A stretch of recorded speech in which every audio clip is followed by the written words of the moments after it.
आपल्याकडे अत्यंत कमी पुस्तकं कौस्तुभची आता आपल्याकडे आहे. नानासाहेब पेशव्यांवरती तुरंत नावाची कादंबरी ही कौस्तुभ कस्तुरेंनी लिहिली आहे. त्याच्या त्यांनी 10 प्रती आपल्यासाठी आणलेल्या आहेत आणि त्याची किंमत 330 रुपये डिस्काउंट प्राइस आहे आणि तिथे त्या प्रती उपलब्ध आहेत. लेखक आहेत, पुस्तकं आहेत, त्याच्यामुळे सही मिळू शकते.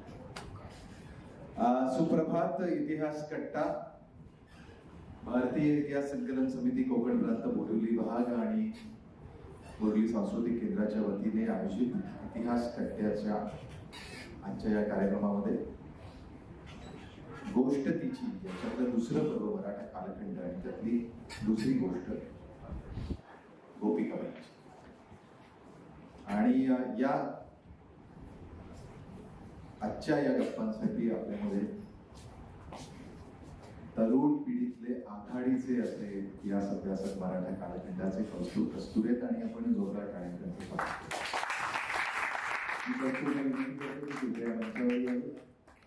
आपल्यामध्ये बोरिवली भागाचे अध्यक्ष समितीचे सुरेंद्र तन्नाजी आहेत. मी तन्नाजींना सुद्धा विनंती करतो आणि आनंद असा आहे की 2 महिन्यानंतर तन्नाजी तंदुरुस्त होऊन आपल्यामध्ये पुन्हा एकदा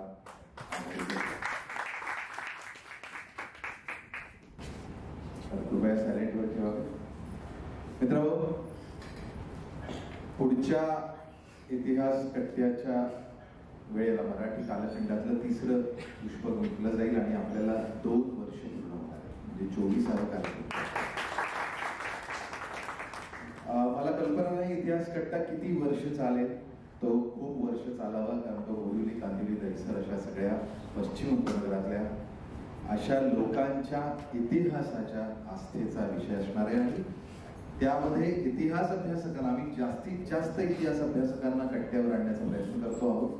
आणि इथल्या कट्ट्याची सातत्य बघताना बरेच इतिहासकार यांनी मला संपर्क साधलेला आहे की आम्ही कट्ट्यावरती ज्या वेळेला विषय येतील त्या वेळेला आम्ही उपस्थित आहोत.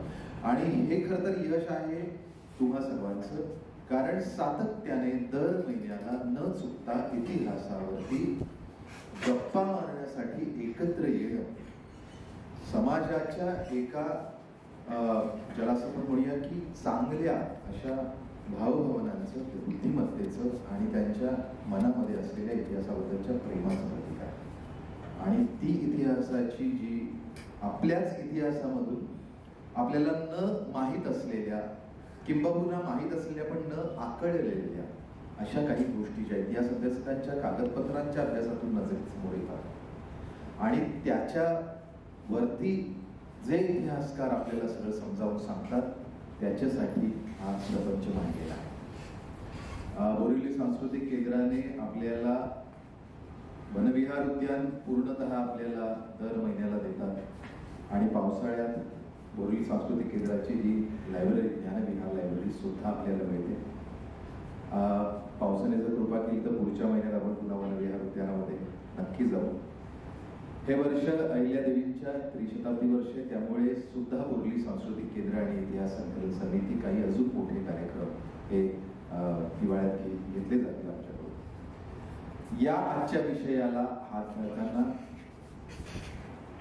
मी कौस्तुभ यांचं मनापासून स्वागत करतो, कारण हे वेगळे विषय किंबहुना गोपिकाबाई, आनंदीबाई या अशा कुठल्या तरी एका अशा वर्तुळामध्ये बांधल्या गेल्या आहेत ज्या वर्तुळाला काही निगेटिव्ह अशी किनार आहे. पण खरं तर प्रत्येक वस्तूची दिसण्याची बाजू आणि ती असण्याची बाजू याच्यात भिन्नता असते. असण्याची बाजू इतिहासकाराचं काम आहे शोधून काढणं आणि ते त्याने केलंय. या आजच्या त्यांच्या या पुढच्या बोलण्यासाठी त्यांचं स्वागत या कट्ट्यावरती केलंय. गणपुले, तुम्ही खूप मागे आहात, पुढे आलात कारण बोरिवली सांस्कृतिक केंद्राच्या वतीने तुम्ही इथेच या. सुनील गणपुलेंचं मला सांगायची गरज नाही, कारण सुनील गणपुले आपल्या सगळ्या कार्यक्रमाच्या पैकी आहेत. इतिहास कट्ट्याच्या जोरदार कार्यक्रमाचं स्वागत करू. आपण थेट कार्यक्रमाला सुरुवात करूया, कारण वक्त्याला अधिक वेळ मिळाला पाहिजे.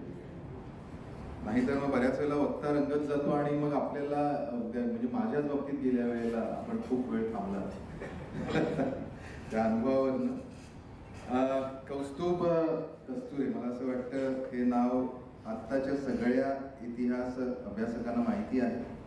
याचं कारण कौस्तुभची पुस्तकं. आपल्या अनेक पुस्तकांमधून अतिशय तरुण वयापासून त्याने जो इतिहासाचा जागर चालवलेला आहे तो खरंच विलक्षण हा आनंददायी आहे इतिहास अभ्यासकांसाठी. आणि कौस्तुभचं वैशिष्ट्य असं आहे की मोडी या विषयाबद्दलचं, मोडी लिपीबद्दलचं आणि आपली सगळी पेशव्यांची काय किंवा मराठा कालखंडातली सगळीच डॉक्युमेंट्स काय ही मोडीमध्ये आहे. आणि त्यामुळे या मोडीवरती जोपर्यंत आपल्याला संपूर्ण, ज्याला आपण म्हणूया की प्रगल्भता येत नाही, तोपर्यंत आपल्याला मराठी डॉक्युमेंट्सचा अभ्यास करता येत नाही. आणि कौस्तुभचं वैशिष्ट्य असं आहे की कौस्तुभने मोडी डॉक्युमेंटचा केवळ अभ्यास नाही केला, त्याच्यातील मतितार्थ हे शोधून काढलेले आहेत. आणि पेशवाई हा त्यांचा सगळ्यात मोठा विषय. पण शिवाजी महाराजांच्या आत्ताच आपल्याला माहिती आहे की शिवशाहीर बाबासाहेब पुरंदरे यांची जी पुणे येथे शिवसृष्टी निर्माण होते आहे त्याच्या कंटेंट क्रिएशन आणि इतिहास सल्लागार म्हणून कौस्तुभ काम करतात. बाळाजी विश्वनाथ पेशवे स्मारक जे श्रीवर्धनला होऊ घातलेलं आहे त्याचं सुद्धा इतिहास सल्लागार म्हणून ते काम पाहतात. आणि कौस्तुभजींचं वैशिष्ट्य असं की त्यांची पुस्तकं जी प्रसिद्ध आहेत, म्हणजे एक पुस्तक आता आपल्याला मागे ठेवलेलं आहे, पण पेशवाईपासून सुरुवात आहे. पेशवाई महाराष्ट्राच्या इतिहासातील सुवर्णपान 2015 साली ते प्रकाशित झालं. त्याच्यानंतर इतिहासाच्या पाऊलखुणा भाग 1. इतिहासाच्या पाऊलखुणा हे सामूहिक लेखन आहे. एक सगळे मित्र इतिहासकार एकत्र येऊन करतात आणि त्याच्यासाठी सहलेखन आणि खूप चांगलं इतिहासाच्या पाऊलखुणा हे एक रिमार्केबल कॉन्ट्रीब्युशन हे मराठा हिस्ट्रीवरती होत आहे. पुरंदरे 18व्या शतकातील एक कर्तबगार घराणे. ही अजून एक वैशिष्ट्य कौस्तुभचे की वेगवेगळ्या घराण्यांचं, म्हणजे मराठी शाळेतले परिचित अशी जी आपल्याला माणसं माहिती आहेत पेशवाईतली वगैरे, पण त्याच्या पलीकडे अनेक सरदार घराणी आहेत, अनेक सरदार आहेत, अनेक लोक आहेत की ज्या लोकांच्या घराण्यांचा किंबहुना त्यांच्या कर्तृत्वाचा सगळ्या मराठी कालखंडामध्ये खूप गवगवा झाला. त्यांच्या कॉन्ट्रीब्युशन्स आहेत आणि त्यांचं सुद्धा काम हे लोकांसमोर आणण्याचं काम कौस्तुभ करतात. सकळराज धुरंधर सदाशिवराव भाऊ, कार्य धुरंधर सदाशिवराव भाऊसाहेब त्यांच्यावरचं पुस्तक. त्याच्यानंतर खूप महत्वाचं पुस्तक, आणि ते ही सगळी पुस्तकं मी स्वतः वाचलेली आहेत त्यामुळे मला त्याच्यातले कंटेंट माहिती आहे. पण खरंच एक पुस्तक तुम्ही आवर्जून वाचा जे आता मी वाचतोय, समर्थ समकालीन कागदपत्रातून घडणारे रामदास दर्शन. फार सुंदर पुस्तक. रामदासांबद्दल ज्या काही विमर्श, जे नॅरेटिव्ह काहीतरी चुकीचे पसरवले जातात त्याला उत्तर देण्यासाठी अस्सल कागदपत्रांच्या मधून दिसणारे रामदास स्वामी यांचं दर्शन या पुस्तकात तुम्ही जरूर वाचा. प्रतिशोध पानिपतचा, पानिपतावरती अनेक लोकांनी पुस्तकं लिहिली शेजवलकरांपासून. आणि हा प्रतिशोध, पण पानिपताच्या सगळ्या डॉक्युमेंट्स वरती त्यांचे मित्र डॉक्टर उदय कुलकर्णी यांच्या बरोबर काम करून अनेक वेगवेगळी कागदपत्र सांभाळून अशी सखोल माहिती या पुस्तकांमध्ये आलेली आहे. शहामतपणा बाजीराव, बाजीरावांवरचं पुस्तक. अंताजी माणकेश्वर गंधे, हे खूप विलक्षण अतिशय वेगळं असं चरित्र आहे. आणि धुरंधर पेशवा नानासाहेब, जे आता आपल्यासमोर इथे 10 प्रती त्यांनी आणलेले आहेत आपल्यासाठी. इतिहासाची सुवर्णपाने हा त्यांचा ब्लॉग आहे आणि त्याला अनेक पुरस्कार सन्मान प्राप्त आहेत. शिवाजी रायगड स्मारक मंडळाचा सदाशिव शिवदेव स्मृती पुरस्कार, ब्राह्मण जागृती सेवा संघातर्फे सन्मान चिन्ह, वक्तृत्वोत्तेजक सभा पुणे सह्याद्री प्रतिष्ठानचा विशेष सन्मान आणि राष्ट्रीय मोडी इतिहास प्रबोधिनी आणि इतर सन्मान चिन्हे ही त्यांच्या घरात आपल्याला बघायला मिळते. इसवी सन 2017 मध्ये लंडनच्या ब्रिटिश लायब्ररीत उपलब्ध असलेला चाफळ संधेचा फोटोझिंकोग्राफ भारत इतिहास संशोधन मंडळात प्रसिद्ध करून संबंधित शोध निबंध मंडळाचा 2018च्या मंडळाच्या त्रैमासिकात त्यांनी प्रकाशित केलेला आहे. असं काहीतरी वेगळं जे समोरून शोधून बाहेर काढणं आणि ते लोकांसमोर आणून ते प्रकाशित करणं हा सुद्धा एक चांगला आगळा वेगळा कॉन्ट्रीब्युटर असा छंद कौस्तुभजींनी जोपासलेला आहे. निरनिराळ्या संस्थांमध्ये त्यांनी मोडी लिपी आणि मराठ्यांच्या इतिहासावर व्याख्यानं दिलेली आहेत. अनेक कॉलेजांमध्ये ते बोलतात, वेगवेगळ्या संस्थांमध्ये बोलतात. मोडी लिपी जाणकार आहेत आणि त्याचं व्यावसायिक असं म्हणजे त्या मोडी लिपीचा व्यावसायिक वापर काम करता. आपण त्या मोडी लिपीचे जाणकार आहोत म्हटल्यानंतर कुठल्यातरी कोर्ट कज्जाची कागदपत्र आपण वाचू शकतो, पण तसं काही न करता केवळ आणि केवळ मराठ्यांच्या इतिहासासाठी आपलं मोडीचं ज्ञान वापरण्याची अशी एक वेगळी किंबहुना डेडिकेटेड अशी प्रणाली कौस्तुभजींनी स्वतःमध्ये विकसित केली आहे. मोडी कस्तुरे नावाचा मोडी फॉन्ट विकसित केला आणि खूप मोठं काम आहे. त्याच्यासाठी जोरदार टाळ्या द्यायला पाहिजे. मोडीचं काम मोडी कस्तुरे आणि हा फॉन्ट ब्लॉगवरती मोफत उपलब्ध आहे. त्यांचा जो ब्लॉग आहे त्याच्यावरती मोफत उपलब्ध आहे. तुम्ही जरूर ब्लॉगला भेट द्या. इतिहासाच्या पाऊल खुणा याचे ते संस्थापक सदस्य आहेत आणि त्या समूहातर्फे इतिहासाच्या संबंधित निरनिराळे उपक्रम हे राबवले जातात. खूप मोठा असा आवाका असलेला आणि खूप तरुण वयामध्येच आवाका असलेला असा धडाडीचा इतिहासकार आपल्याकडे कट्ट्यावर आलेला आहे. आपल्या सर्वांच्या वतीने मी कौस्तुभचं मनापासून स्वागत करतो. त्यांची एक मुद्रा आहे, लेखकाची मुद्रा ही, आणि ती मुद्रा पण फार सुंदर. त्याचा श्लोक जो आहे तो वाचण्यात आहे, कारण त्याच्यामध्ये इतिहासाबद्दलची आवड आहे, पण त्याच्याहीपेक्षा त्याच्यामध्ये लीनता आहे. त्याच्यामध्ये इतिहास ही सेवा, आपल्या पूर्वजांनी मराठ्यांनी केलेल्या सगळ्या कार्याची सेवा ही आपण त्यांच्या संशोधनातून आणि लिखाणामधून करत असतो याची जाणीव ही त्या मुद्रेत दिसते. श्री शिवनरपते चरणारविंदयो सर्वदा सेवा तत्पर कस्तुरे कुलोत्पन्न कौस्तुभा न्याय नीतिश्च सदैव आचरे. आणि आपल्या लेखनामध्ये न्याय आणि नीती म्हणजे काय मांडायचं आणि काय सांडायचं याचं तारतम्य बाळगणं आणि जे जे म्हणून काही विमर्श समाजामध्ये पसरवले जातात त्याला धडाडीने संशोधनातून उत्तर देणं अशा प्रकारे अत्यंत मोलाचं काम हे कौस्तुभजी केले आणि करतात. ईश्वर त्यांच्या या सगळ्या कार्याला प्रचंड यश मिळो आणि पेशव्यांमधल्या पेशवाईतल्या 3 पेशव्यांच्या आणि एवढा मोठा कालखंड ज्या स्त्रीने आपल्या बुद्धिमत्तेने राजकारणामध्ये आपला ठसा उमटवला त्या पेशव्यांच्या, नानासाहेब पेशव्यांच्या पत्नी श्रीमंत गोपिकाबाई यांच्याबद्दल गोष्ट तिची मध्ये कौस्तुभ कस्तुरे घेऊन येत आहे इतिहास कट्ट्यावर गोपिकाबाई. बदलापूरवरून आलेले आहेत इतिहास कट्ट्यावर. बोरिवलीकरांनी याच्यासाठी सुद्धा काढलं. सकाळी सकाळी आहे आणि जन्मच बदलापूरचा आणि एक आपल्याला चांगलं आहे की आपल्या मुंबई ठाणा या सगळ्या परिसराच्या बॉर्डरवर बदलापूर आहे आणि त्यामुळे सीमारेषेवर सुद्धा आपल्याकडे इतिहासकार आहेत आणि त्यामुळे आपल्या मुंबईकरांना त्याचा गर्व असायलाच हवा. सर्वप्रथम सगळ्यांचं स्वागत आणि आयोजकांचे आभार, कारण हा जसं आता रविराजजींनी सांगितलं की हा विषय पूर्ण वेगळा. मीही या विषयावरती आधी कधीही बोललो नाही आहे. माझी पहिलीच वेळ, त्यामुळे जर काही थोडं टेक्निकल वाटलं किंवा काही गोष्टी वाटल्या तर बिनधास्त विचारा. आपली बैठक आणि एकंदरीत बघता हा कॅज्युअल कार्यक्रम आहे हे मी गृहीत धरतोय. इथे कोणताही औपचारिकता आणू नये. तुम्ही आणू नका, मी आणत नाही. आपण गप्पा मारूया. गोपिकाबाईंबद्दल जेवढं काही आहे तेवढं मला जेवढं माहिती आहे किंवा कागदपत्रांमध्ये जेवढं काही आहे तेवढं आपण गप्पा गोष्टींच्या याच्यात सांगण्याचा प्रयत्न करूयाच. तर हा विषय फक्त पुढे जाण्यापूर्वी 2 गोष्टी. आता ज्या मुद्रेचा रविराजजींनी उल्लेख केला त्याचं सगळं श्रेय बाबासाहेबांचं आहे. त्याचा मतितार्थ तो श्लोक मी दुसऱ्यांकडे करून घेतला होता, पण त्याचा मतितार्थ किंवा ती मुद्रा कशी करावी हे बाबासाहेबांनी सांगितलं होतं, त्याच्या आपल्याकडे काही नाही. आणि बदलापूर आत्ता गाजतं आहे बरंचसं, म्हणजे त्या वेगळ्याच कारणांवरनं गाजतं आहे. खूप गोष्टी आहेत, वाईट गोष्टी आहेत, आणि त्या माझ्या दृष्टीने बदलापूरचा रेफरन्स हा खूप चांगला आहे. बदलापूर 18व्या शतकात प्रचंड मोठं होतं, गाजलेलं होतं.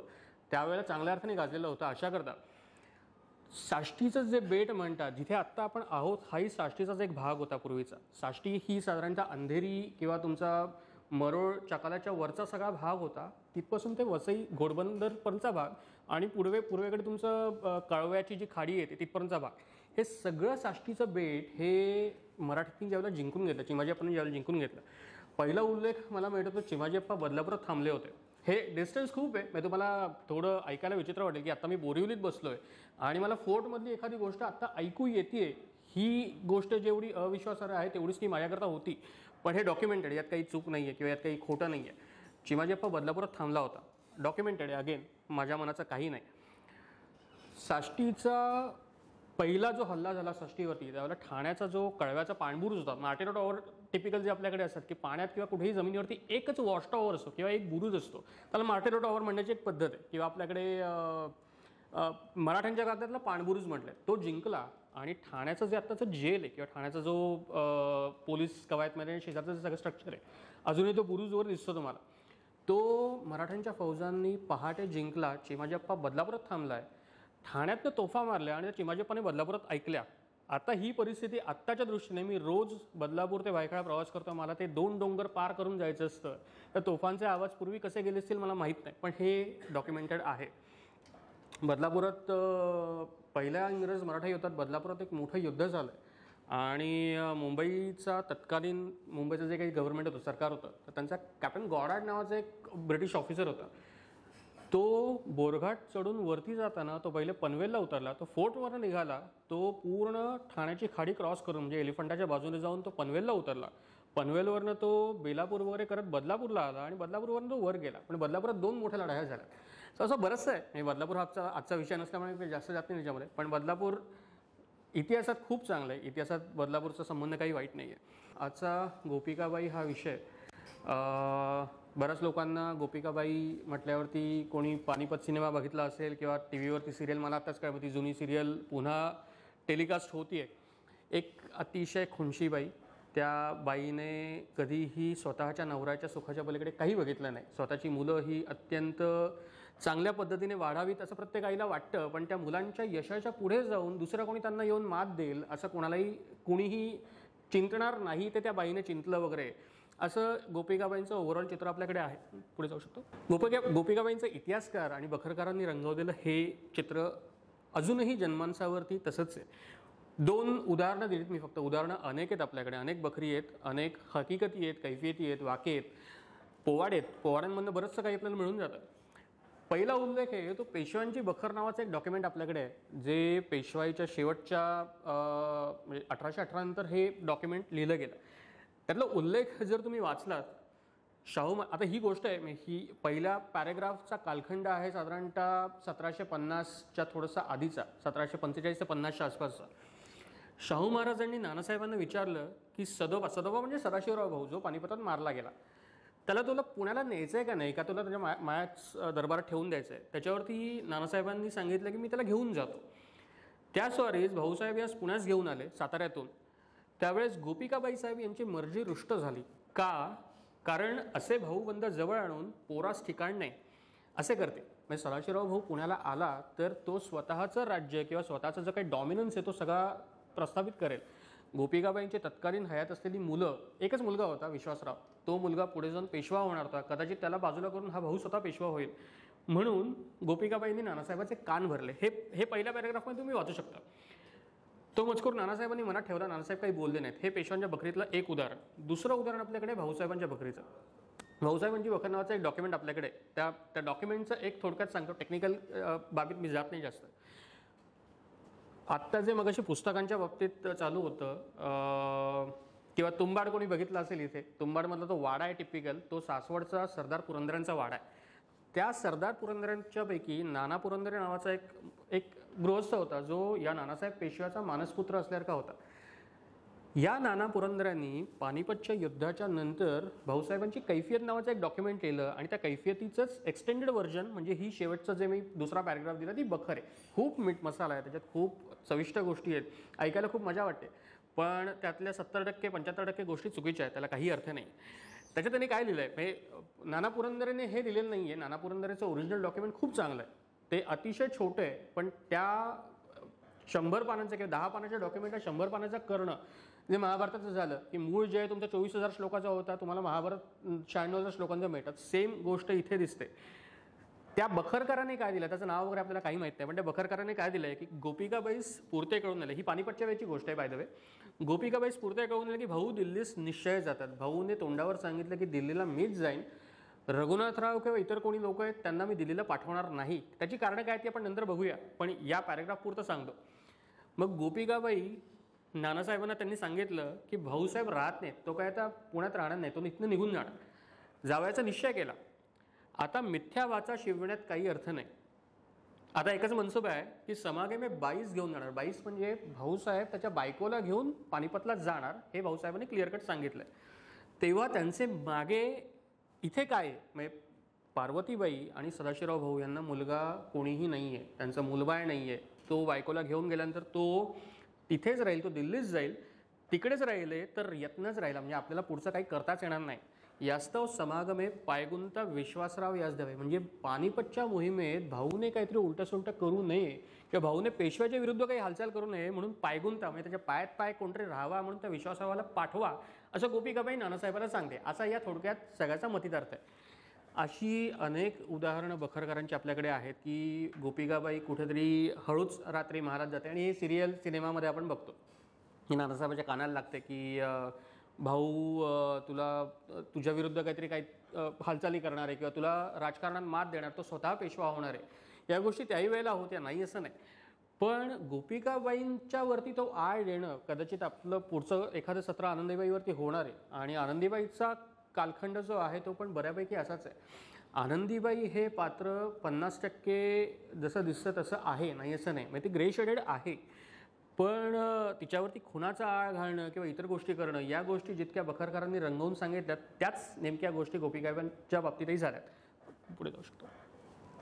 हे सगळं झालं बकरींमधलं, म्हणजे या बकरी, पोवाडे, कैफियती, हकीकती किंवा ज्या ज्या काही दुय्यम गोष्टी असतात, ज्या सेकंडरी सोर्सेस आपण याला म्हणतो. आता ॲक्च्युअल सोर्सेस जे आपल्याकडे इतिहासाचे आहेत त्यात काय होतं, आपल्याकडे जे पुरंदरे आता मी म्हटलं नाना पुरंदरे, त्यांचं दप्तर असतं. दप्तर म्हणजे काय असतं थोडक्यात एक जनरल सांगतो. एक लाकडी पेटी असते. त्या लाकडी पेटीत कागद तुम्ही वळ्याकडून ठेवता आणि ते कागद कोणाकडनं आलेले असतात, तुम्ही कोणाला लिहिलेले असतात, त्याच्या नकला असतात.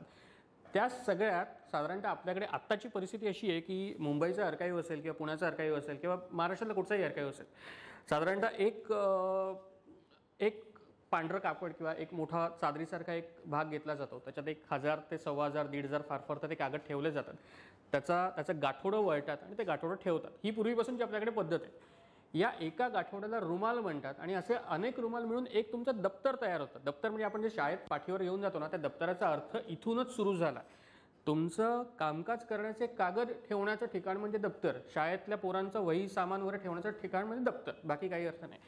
तर तशी दप्तरं आपल्याकडे सरदारांची अनेक आहेत. त्यातली मुख्य दप्तरं आहेत म्हणजे सांगली किंवा मिरजचं जे पटवर्धन होतं घराणं, त्यांचं दप्तर आहे. पेशव्यांचं स्वतःचं दप्तर आहे. पुरंदरांचं दप्तर आहे. सरदार पुरंदरे जे सासवडचे होते त्यांचं एक मोठं दप्तर आपल्याकडे आजही उपलब्ध आहे. भारत इतिहास मंडळात पूर्ण दप्तर आहे. ते पेशवा दप्तरात काही त्याचे कागद आहेत.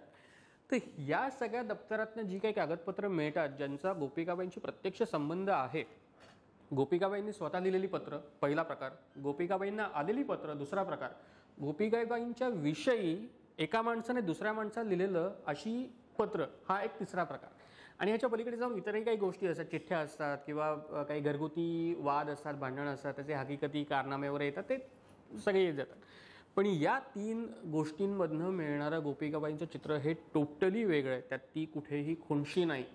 ती करारी आहे पण ती खुणशी नाही, किंवा ती महत्वाकांक्षी आहे पण ती एखाद्याला मारून त्याच्या जागी आपला माणूस ठेवावा, आपल्या नवऱ्याला तिकडे बसवावा किंवा मुलांना बसवावा अशी नाही आहे. तर गोपिकाबाईंचं एकंदरित कागदपत्राला चित्र काय आहे ते आपण थोडक्यात बघण्याचा प्रयत्न करू. त्याच्या आधी या गोपिकाबाईंचं घराणं काय आहे त्याच्याविषयी थोडक्यात 1-2 मिनिटात माहिती सांगतो. हे सगळं मी काय आता वाचून दाखवत नाही, हे प्रेझेंटेशन सेव्ह करून घ्या, त्याच्यात तुम्हाला ते मिळून जाईल. ज्या वेळेला बाळाजी विश्वनाथ घाटावरती आले, म्हणजे हा साधारणतः नक्की कालखंड आपल्याला माहीत नाही, पण साधारण 1680 1685 ते 1690चं दशक हा सगळा कालखंड आहे.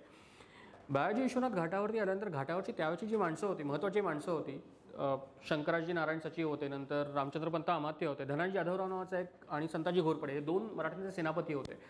भोरचे पंत सचिव होते, यांच्याबरोबर जी काही इतर मोठी माणसं आहेत, त्याच्यात चास्कर जोशी होते, त्यांच्यापैकी शाहू महाराजांच्या पदरी असलेल्या लोकांपैकी गोखले नावाचे किंवा रास्ते हे त्यांचं मूळ आडनाव आहे, ते रास्ते मूळ आडनाव त्यांचं गोखले, त्या गोखल्यांचं रास्ते कसं झालं ती सगळी हकीकत या कागदात ती सावकाश वाचा.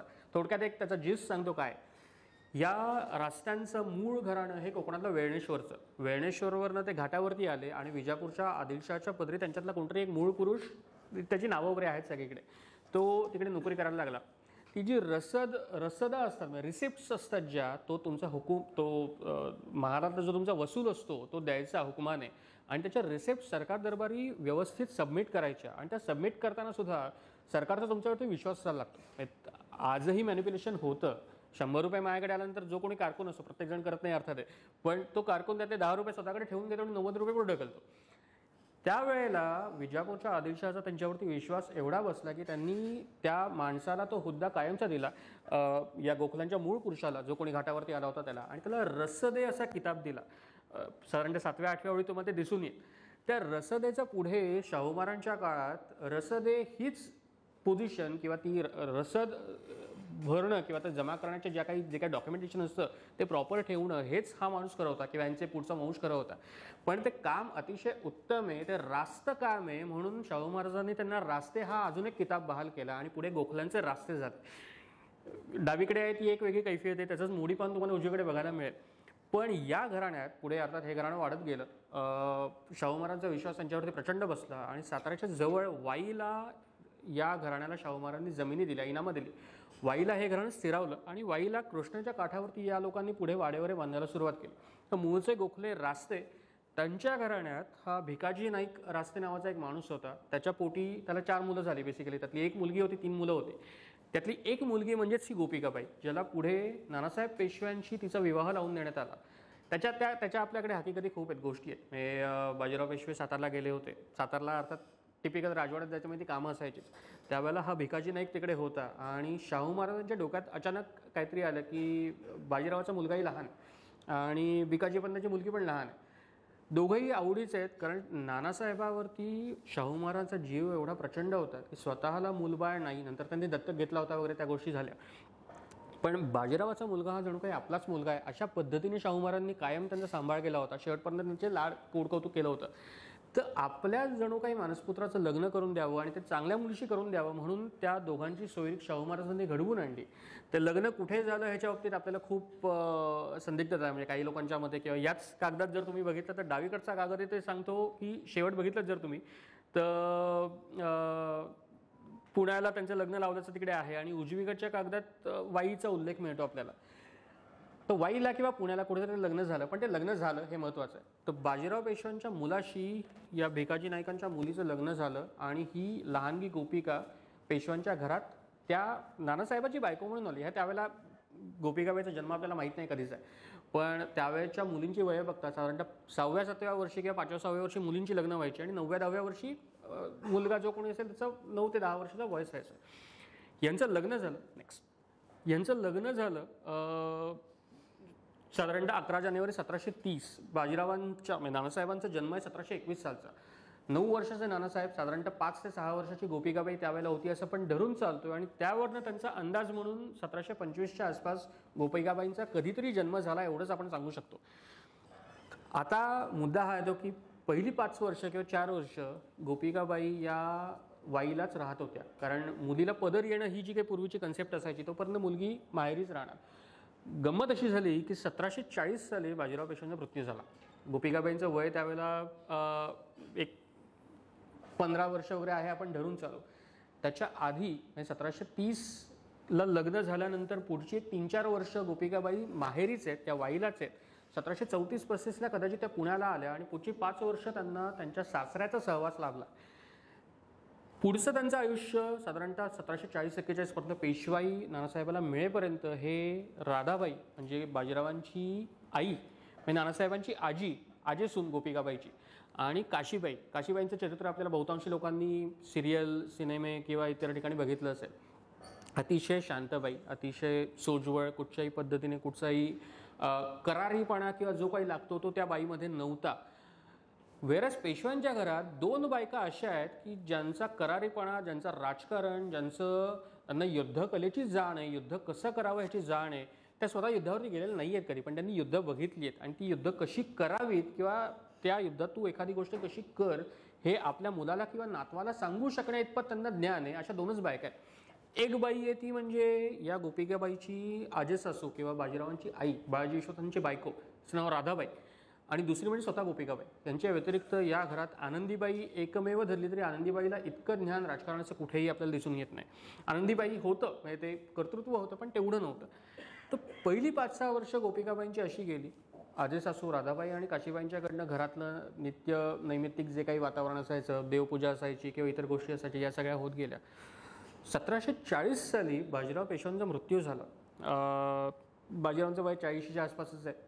39 वर्ष आणि काही महिने हे बाजीरावांचं वय. नानासाहेब पेशव्यांचं वय यावेळेला फक्त 19 वर्षाचं आहे. गोपिकाबाईंचं वय जेमतेम 15-16, जास्तीत जास्त 17 पण नसेल, 16 वर्ष आपण धरून चालूया. या वयात 16व्या वर्षी ही बाई एका पेशव्याची बायको म्हणून जगासमोर आली. आता इथपासून तिचं पुढचं जे काही संबंध इतिहास आहे तो खरं 1740 सालापासून सुरू होतो. नेक्स्ट 1740 पासून घरातली एक कर्तीबाई. काय होतं की पूर्वीच्या काळची ही प्रथा पद्धती होत म्हणजे त्यात आपण काहीच करू शकत नाही की 18व्या शतकातली मोजमापं तुम्ही आता लावू शकत नाही. त्याप्रमाणे बाजीराव पेशवा गेल्यानंतर बाजीरावाची बायको काशीबाई ही ती टिपिकल पूर्वीची पद्धत, केशवपन करायचं, तांबडं आलवण म्हणजे तांबडी साडी नेसायची आणि जे काही देवधर्माचं असेल ते करायचं किंवा मोकळीक असायची सगळी, त्याला काही वाद नाही. त्या कुठेही बाहेर जाऊ शकायच्या, यात्रा करू शकायच्या. पण राजकारणात भाग घेणं वगैरे हे तसंही काशीबाईंना जमलं नाही आणि आता करायचं म्हटलं असतं तरी करता येत नव्हतं. गोपिकाबाईंना वयाच्या 16व्या वर्षी ही पेशवाची सगळी जबाबदारी मिळाली आणि आता गोपिकाबाईंचं पुढचं सगळं तो जो काही एक थाट होता किंवा तो जो काही साज होता तो तर सगळा या कालखंडात सुरू झाला. इथे थोडक्यात या स्लाईडमध्ये माणसं, गोपिकाबाईंच्या आयुष्यातली महत्त्वाची माणसं, ही एवढीच माणसं नाही आहेत. दिवसाच्या ह्याच्यात शेकडो माणसांना त्यांना हँडल करायला लागायचं, पण ही जी महत्त्वाची घरातली माणसं आहेत, परिवारातली माणसं आहेत, त्यांचा थोडक्यात उल्लेख आणि प्रत्येकाशी त्यांचा गोपिकाबाईंचा कसा संबंध येत गेला, कसे व्यवहार त्यांचे होत गेले, एक थोडक्यात सांगतो.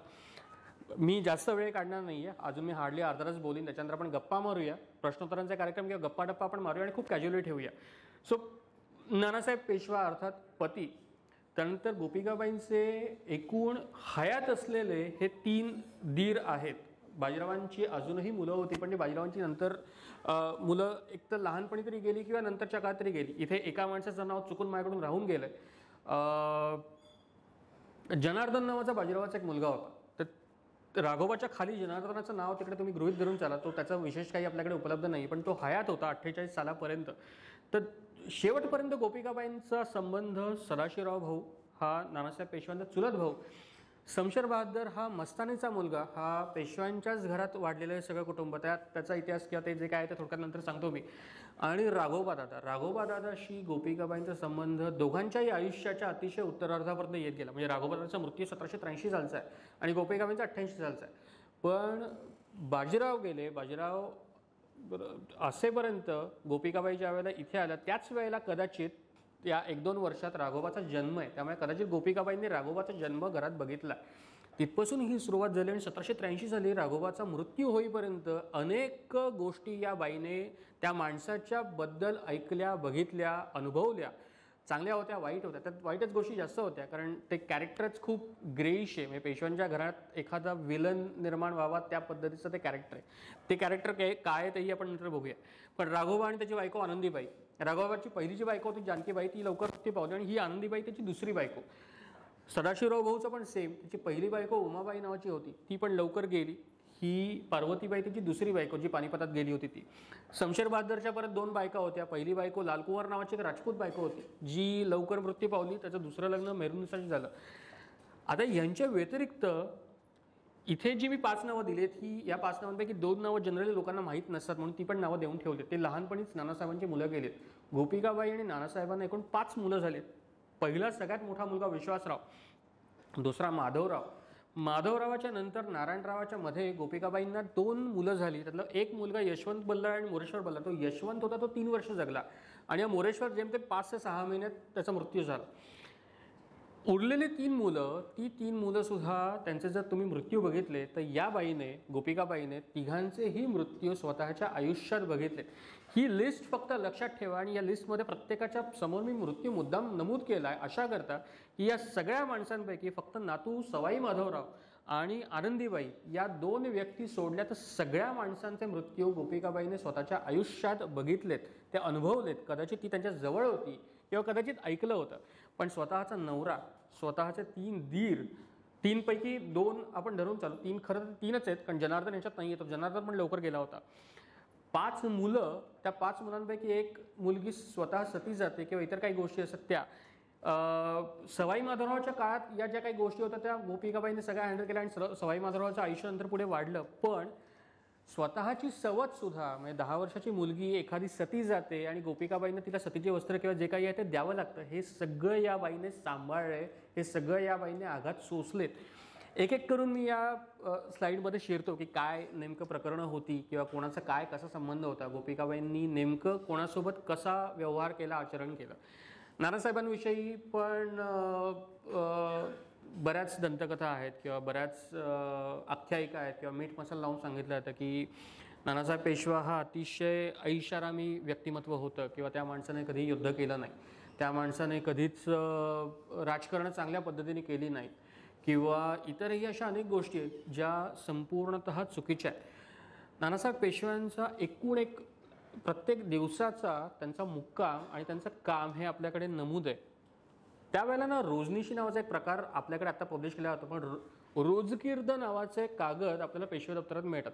स्वारी रोजकीर्द लिहिलेलं असतं आणि स्वारी रोजकीर्दीच्या खाली प्रत्येक दिवशी त्यावेळेचे ते पूर्वीचे महिने, म्हणजे ते 1 जानेवारी 2 जानेवारी तुम्हाला मिळणार नाही, रजबचा पहिला चंद्र, जमादिलावलचा पहिला चंद्र किंवा मोहरमचा पहिला चंद्र, दुसरा चंद्र, असं ते तुम्हाला मिळत जातं. प्रत्येक दिवशी पेशवा कुठे जातो, तो काय करतो किंवा त्याचा मुक्काम कुठे पडला आहे, या मुक्कामाची लिस्ट ही त्या रोजकीर्दीच्या अंडर दिलेली असते. तर नानासाहेब पेशवाची रोजकीर्द जर तुम्ही बघ, ती पब्लिश्ड आहे. म्हणजे असंही नाही की मी तुम्हाला मोडी कागद वाचायला सांगतोय. बाळाजी बाजीराव पेशव्यांची रोजनिशी या नावाने गची वाड, गणेश चिमणाची वाड नावाचे एक संशोधक आपल्याकडे होऊन गेले. त्या वाडांनी या सगळ्या डायऱ्या पब्लिश केल्यात. कदाचित आपल्या लायब्ररीत असेल तर तुम्ही कोणी वाचा किंवा बाहेर त्याची PDF तुम्हाला मिळून जाईल. त्याच्या दुसऱ्या खंडात नानासाहेब पेशव्याचे सगळे मुक्काम त्याच्या पेशवाईच्या कारकिर्दीतले दिलेले आहेत. ते बघितल्यावरती एक गोष्ट 100% कळून येते की पावसाळ्याचे जे 4 महिने असतात, छावणीचा ज्याला आपण कालखंड म्हणतो, लावणीचा भाताची पेरणी आणि जे काही असतं ते 4 महिने सोडल्यास उरलेले 8 महिने छावणी करावी असं आपल्याकडे पूर्वीचं असायचं. छावणी म्हणजे काय, तुम्ही लष्कर घ्या, तुम्ही फौज घ्या, तुम्ही सेना घ्या, तुमचं घोडदळ घ्या आणि तुम्ही बाहेर मोहिमेला जा. हा सगळ्याचा जर तुम्ही जिस बघितला तर नानासाहेब पेशवा हा आयुष्यभर फक्त मोहिमा करत राहिला आहे. त्याच्या आयुष्यातली एक जस्ट इन जनरल तुम्हाला सांगतो थोडक्यात आढावा घेण्याकरता. 1740 साली नानासाहेब पेशवा गादीवरती आला. 1740 ते 1748 पहिल्या 8 वर्षात नानासाहेब पेशवाने 4 मोठ्या मोहिमा या उत्तरेच्या संपूर्ण एरियात काढल्या. पहिली मोहीम त्याची छोटी होती, राजपुतानात झाली. दुसरी मोहीम ही जवळपास 1.5 वर्षाची आहे. हा माणूस 1.5 वर्ष पुण्यापासून लांब आहे. त्या 1.5 वर्षात इतकी तुफान कामं झाली आहेत की इथपर्यंत जाऊन सांगतो की आत्ता जे काशीचा विश्वेश्वर आपल्याला दिसतोय तो सोडवण्याचा प्रयत्न नानासाहेब पेशवाने केला होता. ही मोहीम आहे. त्याच्या पुढे नेवाईच्या वर इतर मोहिमा आहेत. या पहिल्या 4 वर्षातल्या प्रत्येक मोहिमा या 1.5 वर्ष, 2 वर्ष किंवा 1 वर्ष या कालखंडाच्या त्याने केल्या. पुढची 3 वर्ष साताऱ्यामध्ये शाहू महाराज गेल्यानंतर जे काही राजकारण झालं होतं ते झालं आणि नंतरची शेवटच्या आयुष्यातली त्याची 7 ते 8 वर्ष होती त्याच्यात त्याने दक्षिणेकडे 6 मोठ्या मोहिमा केल्यात. आयुष्यात त्याच्या 10 मोहिमा आहेत आणि 10 मोहिमा म्हणजे 10 युद्ध नाही किंवा 10 लढाया नाही. एका मोहिमेच्या आत तुमच्या अनेक लढाया होतात. एक मोहीम म्हणजे तुम्ही पुण्यातनं पाऊल बाहेर ठेवता आणि तुम्ही पुण्यात परत कधी येता ही तुमचा पूर्ण एका मोहिमेचा कालखंड होतो. बाजीराव थोडक्यात सांगतो, म्हणजे बाजीराव किंवा नानासाहेब पुण्यातनं निघाला, पुण्यातनं निघून तो बऱ्हाणपूरला गेला, तो हांडियाला गेला, तो चंदेरीला गेला, तो त्याच्या पुढे काशीला गेला, तो बंगालमध्ये गेला. बंगालमध्ये रघुजी भोसले सगळा तो काही जो संग्राम होता तो झाला. तिथून तो पुन्हा महाराष्ट्रात आला. या सगळ्यामध्ये नानासाहेब पेशवाच्या कमीत कमी 11 ते 12 लढायांचे आपल्याकडे उल्लेख मिळतात. छोट्या आहेत त्या काही विशेष नाही आहेत, त्या काही अशा मोठ्या शत्रूंविरुद्ध लढलेल्या नाही आहेत. पण या लढायांमध्ये नानासाहेब पेशवा स्वतः हजर आहे. तो आयदर हत्तीवर किंवा घोड्यावर बसून ते युद्ध कंट्रोल करतोय. सो एकंदरीत नानासाहेब पेशवाचं हे सगळं चरित्र आहे. बरं, दुसरा जो काही आपल्याकडे सांगितला होता की नानासाहेब पेशवा रंगेल होता, विलासी होता, त्याला आपण नाही काही करू शकत. पण त्या माणसाला एक गोष्ट नक्की माहिती होती की ज्यावेळेला मला युद्धावर जायचं आहे त्यावेळेला मी युद्धच करणार, त्यावेळेला मी हा फालतूपणा करणार नाही. आणि ज्यावेळेला मी शांतपणे घरी बसतो त्यावेळेला माझंही आयुष्य वैयक्तिक मलाही काही गाणी बजावणीवर ऐकायची वाटतात त्यावेळेला मी ते करेन. नानासाहेब पेशवाचं हे सगळं आयुष्य किंवा या सगळ्या गोष्टी या गोपिकाबाईंनी जवळून अनुभवल्या. गोपिकाबाईंचा अर्थात म्हणजे गोपिकाबाईचं खानदान किंवा त्यांचे वडील, त्यांचे भाऊ किंवा या सगळ्या गोष्टी हे सरदारीमध्ये पूर्वीपासून कधीच नव्हते. त्यामुळे या सगळ्या गोष्टी ज्या पुढे गोपिकाबाईंनी केल्यात त्यांच्या उत्तर आयुष्यात या सगळ्या त्या नानासाहेब आणि बाजीरावांकडनं शिकल्यात हे उघड आहे. तिसरी बाई त्यांना शिकवणार म्हणजे राधाबाई. पण हा सगळा नानासाहेबांचा कालखंड गोपिकाबाईंनी बघितला. त्याच्यानंतर दीरांकडे मी येतो. सदाशिवराव भाऊ सगळ्यात तिचा मोठा चुलत दीर. भाऊचा जन्म 31 सालचा, गोपिकाबाईचा जन्म आहे 25-26 आपण धरून चालू, म्हणजे साधारण एक 5 ते 6 वर्षाचं अंतर आहे. 6 वर्षाचा भाऊ तिच्यापेक्षा लहान आहे. तरीही सख्या भावाप्रमाणे गोपिकाबाईंनी आयुष्यभर या सदाशिवराव भाऊला वागवलं आहे. आणि सदाशिवराव भाऊने सुद्धा त्याची आपल्याकडे असलेली असंख्य पत्र आहेत भाऊची, पुरंदर दप्तरात आहेत, पेशर दप्तरात आहेत, कुठेही गोपिकाबाईचा उपमर्द केला आहे किंवा त्याचा काही अपमान केला आहे अशा पद्धतीनं कुठेही काही झालं नाही आहे. भाऊचा जन्म कदाचित गोपिकाबाईने बघितला असेल नसेल सांगता येत नाही, पण पुढे भाऊचं जे काही संगोपन होतं हे सगळं गोपिकाबाईने केलं. कारण चिमाजीअप्पा म्हणजे चिमाजीअप्पांची पहिली बायको गेली, म्हणजे सदाशिवराव भाऊला जन्म देणारी जी आहे त्याची आई होती ती लवकर गेली. चिमाजीअप्पांचं नंतर दुसरं लग्न लावून देण्यात आलं. अन्नपूर्णा नावाची एक मुलगी होती, ती लहान होती, अर्थात ती गोपिकाबाईपेक्षाही 2 वर्षांनी लहान होती, म्हणजे तिची सासू ही तिच्यापेक्षा 2 वर्षांनी लहान आहे. चिमाजीअप्पा गेले, चिमाजीअप्पांच्या बरोबर ही अन्नपूर्णाबाई सुद्धा सती गेली. आता हा लहानगा जो काही भाऊ होता त्याला वडिलांचं छत्र नाही आहे, त्याला आईचं छत्र नाही आहे. त्याची आई म्हणून गोपिकाबाईंची संपूर्ण भूमिका ही कायम आपल्याला कागदपत्रांमध्ये दिसून होते की भाऊला प्रत्येक गोष्ट व्यवस्थित द्यावी. भाऊचं शिक्षण, भाऊच्या जेवणखाण्याच्या इतर गोष्टी असेल किंवा बाकीचं जे काही असेल ते सगळं गोपिकाबाईंनी केलं आहे. भाऊबरोबर पार्वतीबाई, अर्थात पहिली उमाबाई लवकर गेली, त्याच्यानंतर पार्वतीबाईचं जे काही लग्न 48-49 सुमारास त्यांचं लग्न झालं सदाशिवराव भाऊ आणि पार्वतीबाईचं. त्याच्यानंतर पार्वतीबाईला घरात सांभाळून घेण्याचं मोठं काम गोपिकाबाईंनी केलं. दुसरा शमशेर बहादर. शमशेरबद्दल आपण बाजीराव मस्तानी सगळ्यांनीच बघितलं असेल. मग ते टिपिकल शमशेरचं जे कॅरेक्टर आपल्याकडे उभं केलं जातं की पेशव्यांनी त्याला कसं छळलं किंवा त्याला मस्तानीला कसं ते साखळदंडात अडकवून वर ठेवलं, असलं कधीही काही झालेलं नाही आहे. मस्तानीची शेवटची कैद ही नजर कैद होती. मस्तानीच्या आसपास तिच्या दासी होत्या आणि याचं स्वतःचं मस्तानीचं पत्र आपल्याकडे उपलब्ध आहे आणि ते नानासाहेब पेशवांना दिलेलं आहे योगायोगाने. मस्तानी त्याच्यात म्हणते की तुम्हाला जर भीती वाटत असेल की मी इथं पळून जाईल तर मी वाड्यात 10 बायका जिकडे झोपतात तिथे जाऊन मी त्यांच्यासोबत झोपत जाईन, मी एकटी झोपणार नाही माझ्या खोलीमध्ये, एवढंच. म्हणजे या सगळ्या गोष्टी करू नका. दुसरा शमशेरच्या बाबतीतला किंवा मस्तानीच्या वंशाच्या बाबतीतला एक प्रवाद असा आहे की शमशेरला पुण्यातल्या लोकांनी किंवा पेशव्यांच्या घरातल्यांनी खूप छळलं. राधाबाई, गोपिकाबाई आणि काशीबाई या 3 बायकांची नावं त्याच्यात प्रमुख येतात. असं कुठेही दिसत नाही. शमशेर बहादरचा जो शिक्का आहे त्या शिक्क्यातली अक्षरं अशी आहेत की श्री बल्लाळ चरणी तत्पर शमशेर बहादर निरंतर. शमशेर बहादर हा त्याचा किताब त्याने लावून घेतला. त्याचं मूळ नाव आपल्याला कृष्णसिंह आढळतं. इव्हन काशीबाई आणि गोपिकाबाईंच्या बऱ्याचशा पत्रात त्याला कृष्णा असंच म्हटलं की कृष्णा बाळ काय करतोय किंवा कृष्णाचं एकंदर आयुष्य कसं चाललंय या सगळ्या गोष्टी आहेत त्याच्यात. पण या सगळ्या गोष्टी बघता शमशेर बहादर आणि त्याच्या बायकोच्या बाबतीत गोपिकाबाईंनी घेतलेली भूमिका ही तशीच होती जी गोपिकाबाईंनी त्यांच्या स्वतःच्या दिरांच्या किंवा मुलांच्या बाबतीत घेतली. शमशेर हाही शेवटपर्यंत गोपिकाबाईंना आईच्या ठिकाणी मानत होता किंवा मोठ्या भावाची बायको भावजं ही आणि ती मोठी आहे त्यातनं, त्यामुळे ती आईच्या ठिकाणीच पूर्वी मानण्याची पद्धत आहे. शमशेरच्याही कुठच्याही पत्रात जर तुम्ही बघितलं तर गोपिकाबाईंना तितकाच मान दिलेला आढळतो, तितक्याच सगळ्या गोष्टी केलेल्या आढळतात. मगाशी मी शिक्क्यावरती होतो, सॉरी मी थोडंसं दुसरीकडे गेलो. तर त्या शिक्क्यामधलं श्री बल्लाळ जे आहे ना, तो बल्लाळ म्हणजे पालीचा बल्लाळेश्वर वगैरे नाही, तो श्री बल्लाळ म्हणजे नानासाहेब आहे. नानासाहेबाचं मूळ नाव आहे बल्लाळ. त्याचं घरातलं रूप झालं बाळाजी. हे पेशव्यांच्या घरातली जर कोणी ऐकलं असेल तर ही नावं खूप खूप विचित्र आहेत, कन्फ्युजिंग आहेत. एका पिढीनंतर दुसऱ्या पिढीला वेगळं नाव, तिसऱ्या पिढीला पुन्हा पहिलंच नाव. उदाहरणार्थ नानासाहेब पेशव्यांचं मूळ नाव बल्लाळ आहे, ते घरात बाळाजी झालं. बल्लाळ असं घरात कोणी म्हणणार नाही, ते बाळ बाळ बाळाजी असं होत गेलं. ते का झालं तर बाजीराव पेशव्यांनी त्यांच्या वडिलांची आठवण म्हणून स्वतःच्या मुलाचं नाव तेच ठेवलं. बाजीराव पेशव्यांच्या वडिलांचं नाव काय तर बाळाजी विश्वनाथ, मूळ नाव बल्लाळ. बाजीरावांचा शिक्का जर कोणी बघितला तर बाजीराव बल्लाळच मिळतं. सिनेमाच्या दृष्टीने ते बऱ्याच लोकांनी आता गैरसमज केलं की बल्लाळ त्यांचं आडनाव आहे. आडनाव नाही आहे, बल्लाळ हे बाळाजींचं नाव आहे. वडिलांची आठवण म्हणून बाजीरावांनी स्वतःच्या मुलाचं नाव बल्लाळ ठेवलं आणि शमशेर बहादरच्या शिक्क्यात तेच नाव श्री बल्लाळ चरणी तत्पर शमशेर बहादर निरंतर. म्हणजे मी नानासाहेब पेशव्याच्या पायाशी मी कायम त्याची सेवा करायला तयार आहे. का तर या माणसाने आणि बाकीच्यांनी मला इतकं सांभाळलंय. आता कॉमन सेन्स आहे की मस्तानीला किंवा या शमशेर बहादरला कोणी छळलं असेल तो इतका मूर्खपणा करेल का की स्वतःच्या आईला ज्या माणसाने छळलंय त्याच्याबद्दल तो असं लिहू शकेल का. सो हे सगळे खूप इतिहासातले गैरसमज. पण गोपिकाबाईंनी विशेषतः सांगायचं तर या शमशेर बहादर आणि पुढे अर्थात शमशेरच्या बायका म्हणजे पहिली लालकुवरबाई होती किंवा नंतर ही मेहरबाई जी होती, या दोघींची काळजीसुद्धा तितक्याच उत्तम पद्धतीने घेतली होती. तिसरा धीर, ज्याचं नाव इथे नाही आहे, जनार्दन नावाचा मुलगा काशीबाई आणि बाजीरावांना झाला होता. बाजीरावांनाही टोटल 5 मुलं झाली. त्यातले सगळेच जगले नाही. त्यातली 2 मुलं त्यांची पण लहानपणी गेली. हा जनार्दन, रघुनाथराव आणि नानासाहेब हे 3 औरस पुत्र बाजीरावांचे आणि शमशेर बहादर अर्थात 4 औरस पुत्र हे बाजीरावांचे शेवटपर्यंत कायम राहिले.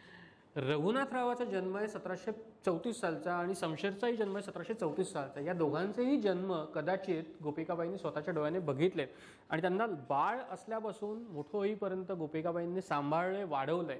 त्यामुळे त्या दोघांच्या मानसिकतेनुसार गोपिकाबाईंचं वर्तन कसं होतं ते प्रत्येकाबद्दल कसं होतं ते आपल्याला दिसत जातं. तिसरा म्हणजे जनार्दनच्या नंतर चौथा जो कोण माणूस येतो तो म्हणजे राघोबा किंवा रघुनाथराव. रघुनाथराव हे कॅरेक्टर पेशवाईच्या सुरुवातीच्या काळापासून आपल्याकडे अतिशय विक्षिप्त आहे. त्या मुलाला जसं एखाद्या घरातलं लहान मूल असतं त्या लाडात वाढवलं जातं, त्या मुलाला सगळं काही आयतं मिळतं आणि तो वाया जातो थोडक्यात. रघुनाथराव हे सेम कॅरेक्टर आहे. यात एकाही गोष्टीचा, आणि ते जर कोणाच्या डोक्यात असेल की तो अटकपर्यंत गेला किंवा त्याने अब्दालीला हरवलं वगैरे, सगळ्या बनावट गोष्टी आहेत. त्यात काही फारसं तथ्य नाही आहे. पराक्रम केलेत मराठ्यांनी, नाही असं नाही, पण त्याच्यात रघुनाथरावाचा वाटा खूप कमी आहे. त्यात काही विशेष नाही आहे. तर रघुनाथरावाच्या जन्मापासूनच्या पुढच्या 10 वर्षानंतर म्हणजे साधारणतः 1745-46 हे कागद आपल्याकडे उपलब्ध आहेत. गमतीशीर कागद आहेत पुरंदर ह्याच्यातले दप्तरातले. सदाशिवराव भाऊ, जनार्दन आणि हा राघोबा रघुनाथराव, या तिघांना नानासाहेब पेशव्यांनी एका खोलीत बोलवलं आणि त्यांचं शिक्षण कसं चालू आहे ते सगळं विचारलं. तर त्याच्यात रघुनाथरावाची जी उत्तरं आहेत ती उत्तरं काय आता मी सांगत नाही, ती वाचा तुम्ही जाऊन. पण ती इतकी मजेशीर आहेत की 9 वर्षाचा मुलगा छाती ताट करून सांगतो की मी सगळं करीन, पेशव्यांनी सुद्धा घरी बसावं, पेशव्यांच्या मोहिमा मी करीन. नानासाहेब हसला त्यावेळेला, नानासाहेबांनी काही केलं नाही. पण जनार्दनाला अक्कल नाही, भाऊला अक्कल नाही आणि सगळी अक्कल आहे ती मला आहे, हे 9 वर्षाचा पोरगा सांगतो. आणि हीच त्याची मानसिकता ही थ्रूआउट त्याच्या शेवटच्या श्वासापर्यंत दिसून येते. रघुनाथरावाने पुढे आयुष्यात कुठचीही एकही मोहीम त्याच्या आयुष्यात त्यांनी शेवटास नेलेली नाही आहे. पेशव्यांच्या घरातला कली म्हणून त्याचं वर्णन करता येईल असा हा एकमेव माणूस आहे की या माणसामुळे पेशव्यांच्या घराची वाट लागली. मगाचा विषय अर्धवट राहिला म्हणून 2 मिनिटात सांगतो तो काय. अब्दालीच्या आपल्याकडे टोटल 5 स्वाऱ्या झाल्या. म्हणजे 1748 साली नादिरशाह गेला, इराणचा बादशाह, आणि नादिरशाहच्या नंतर अब्दाली गादीवरती आला. म्हणजे तो मूळ अफगाण आहे, पण तो अफगाणी सत्तांनी सगळी ती इराणी बादशाही काबीज केली आणि अफगाण सत्तांचा प्रमुख म्हणून अब्दाली पुढे आला. अब्दालीच्या भारतावरती 5 स्वाऱ्या झाल्यात. पहिली 48 सालची स्वारी तो सिंधू किंवा पुढच्या प्रदेशात पूर्ण आत्ताचा जो भारत आहे तिथपर्यंत पूर्ण पोहोचूही शकला नव्हता. म्हणजे सरींच्याही खूप आधीपर्यंत तो मुलतानच्या वरच्या भागात येऊन परत मागे गेला होता. अब्दालीची जी 4थी स्वारी झाली होती 1756 सालची, या 4थ्या स्वारीत अब्दाली मथुरेपर्यंत आला, गोकुळपर्यंत आला होता. त्या स्वारीचे आपल्याकडे जे काही उल्लेख आहेत ते इतके भयंकर आहेत. गायींच्या कत्तली केल्या गेल्यात, माणसांचे अक्षरशः रस्त्यात खून पाडले गेलेत. आणि सुलतानांची एक टिपिकल पद्धत असायची की काफिर म्हणजे त्यांच्या धर्माच्या बाहेरचा जो कोणी असेल त्या प्रत्येकाचा शिरच्छेद करायचा. कत्लेआम नावाचा एक प्रकार आहे. कत्लेआम म्हणजे काय, तुम्हाला जो दिसेल त्याला मारत सुटायचं, तुम्ही मागे पुढे बघायचंच नाही. गोकुळ, मथुरा, वृंदावन, दिल्ली, आग्रा आणि या सगळ्या एरियामध्ये अब्दालीने कत्लेआमचे आदेश दिले होते. लोकांना रस्त्यामध्ये, रस्त्याच्या बाजूला मुंडक्यांचे मिनार दिसायचे, म्हणजे मुंडकी छाटायची, धड कुठेतरी पडलेली असायची आणि ते मुंडके दगडासारखे एकावर एक रचून त्याचे मिनार रचले जायचे. आपल्याकडे उल्लेख असा आहे, यमुनेचं पाणी अब्दालीच्या या कत्लेआमने लाल झालं होतं. यमुना लाल झाली, यमुना रक्ताने पूर्ण भरली होती, इथपर्यंत हा सगळा होता. या सगळ्यामध्ये नानासाहेब पेशव्यांची मोजकी माणसं उत्तर येतात. त्यातले त्यांचे 2 जबरदस्त सरदार उत्तर येतात आणि नानासाहेबांच्या स्वतःच्या पत्रातले उल्लेख आहेत. एकाचं नाव आहे मल्हारराव होळकर आणि दुसऱ्याचं नाव आहे जयप्पा शिंदे. जयप्पा म्हणजे हा राणोजींचा मुलगा होता. पुढे दत्ताजी, जयप्पा ही सगळी भावंड होती. नानासाहेबांचा पत्रातला उल्लेख, दुसऱ्या पत्रातला अर्थात तो असा आहे की सरदारांची तारीफ ऐशी की त्यांचा जो काही लौकिक आहे तो रामेश्वरपासून ते इराण तुराण पावेतो झाला. म्हणजे रामेश्वर बघा तुम्ही एका भारताच्या एका कोपऱ्यात आहे, तिथपासून इराण तुराणपर्यंत मराठ्यांची कीर्ती पसरवली. जे काय 58 सालचं आपण म्हणतो की पेशावरपर्यंत आपण गेलो होतो किंवा पेशावरपर्यंत कीर्ती पोचली, या 2 सरदारांमुळे पोचली.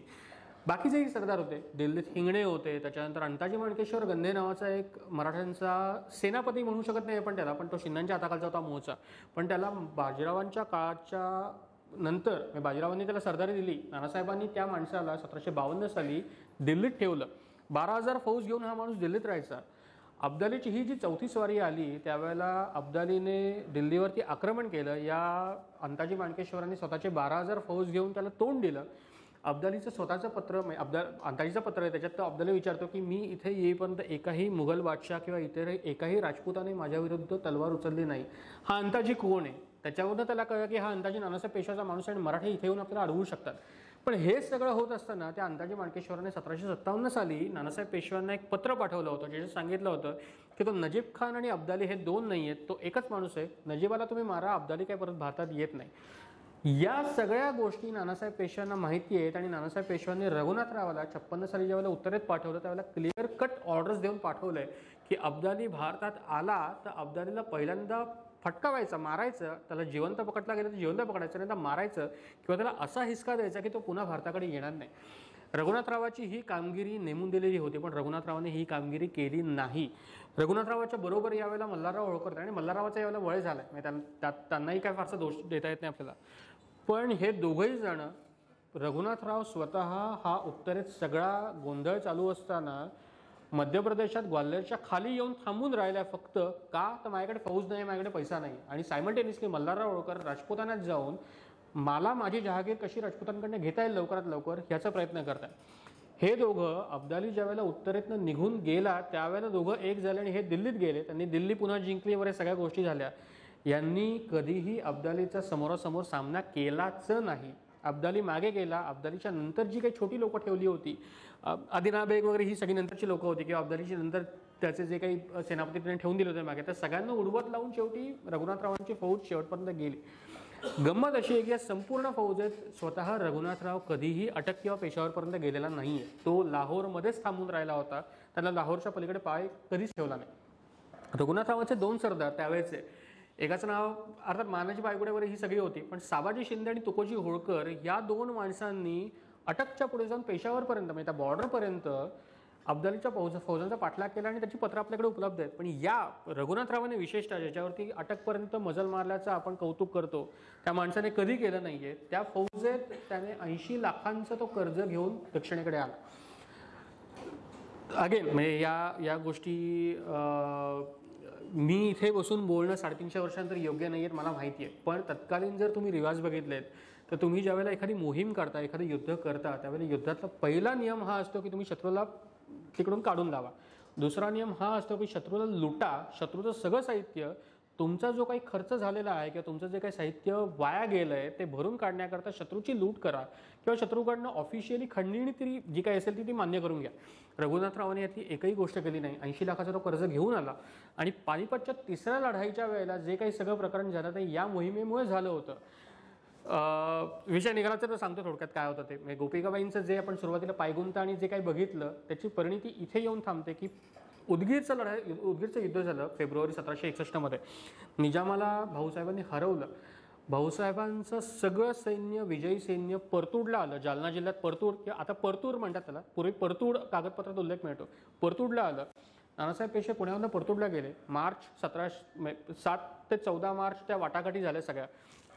या सगळ्यामध्ये एकच ठरलं होतं की रघुनाथराव पेशव्यांनी उत्तरेत जावं.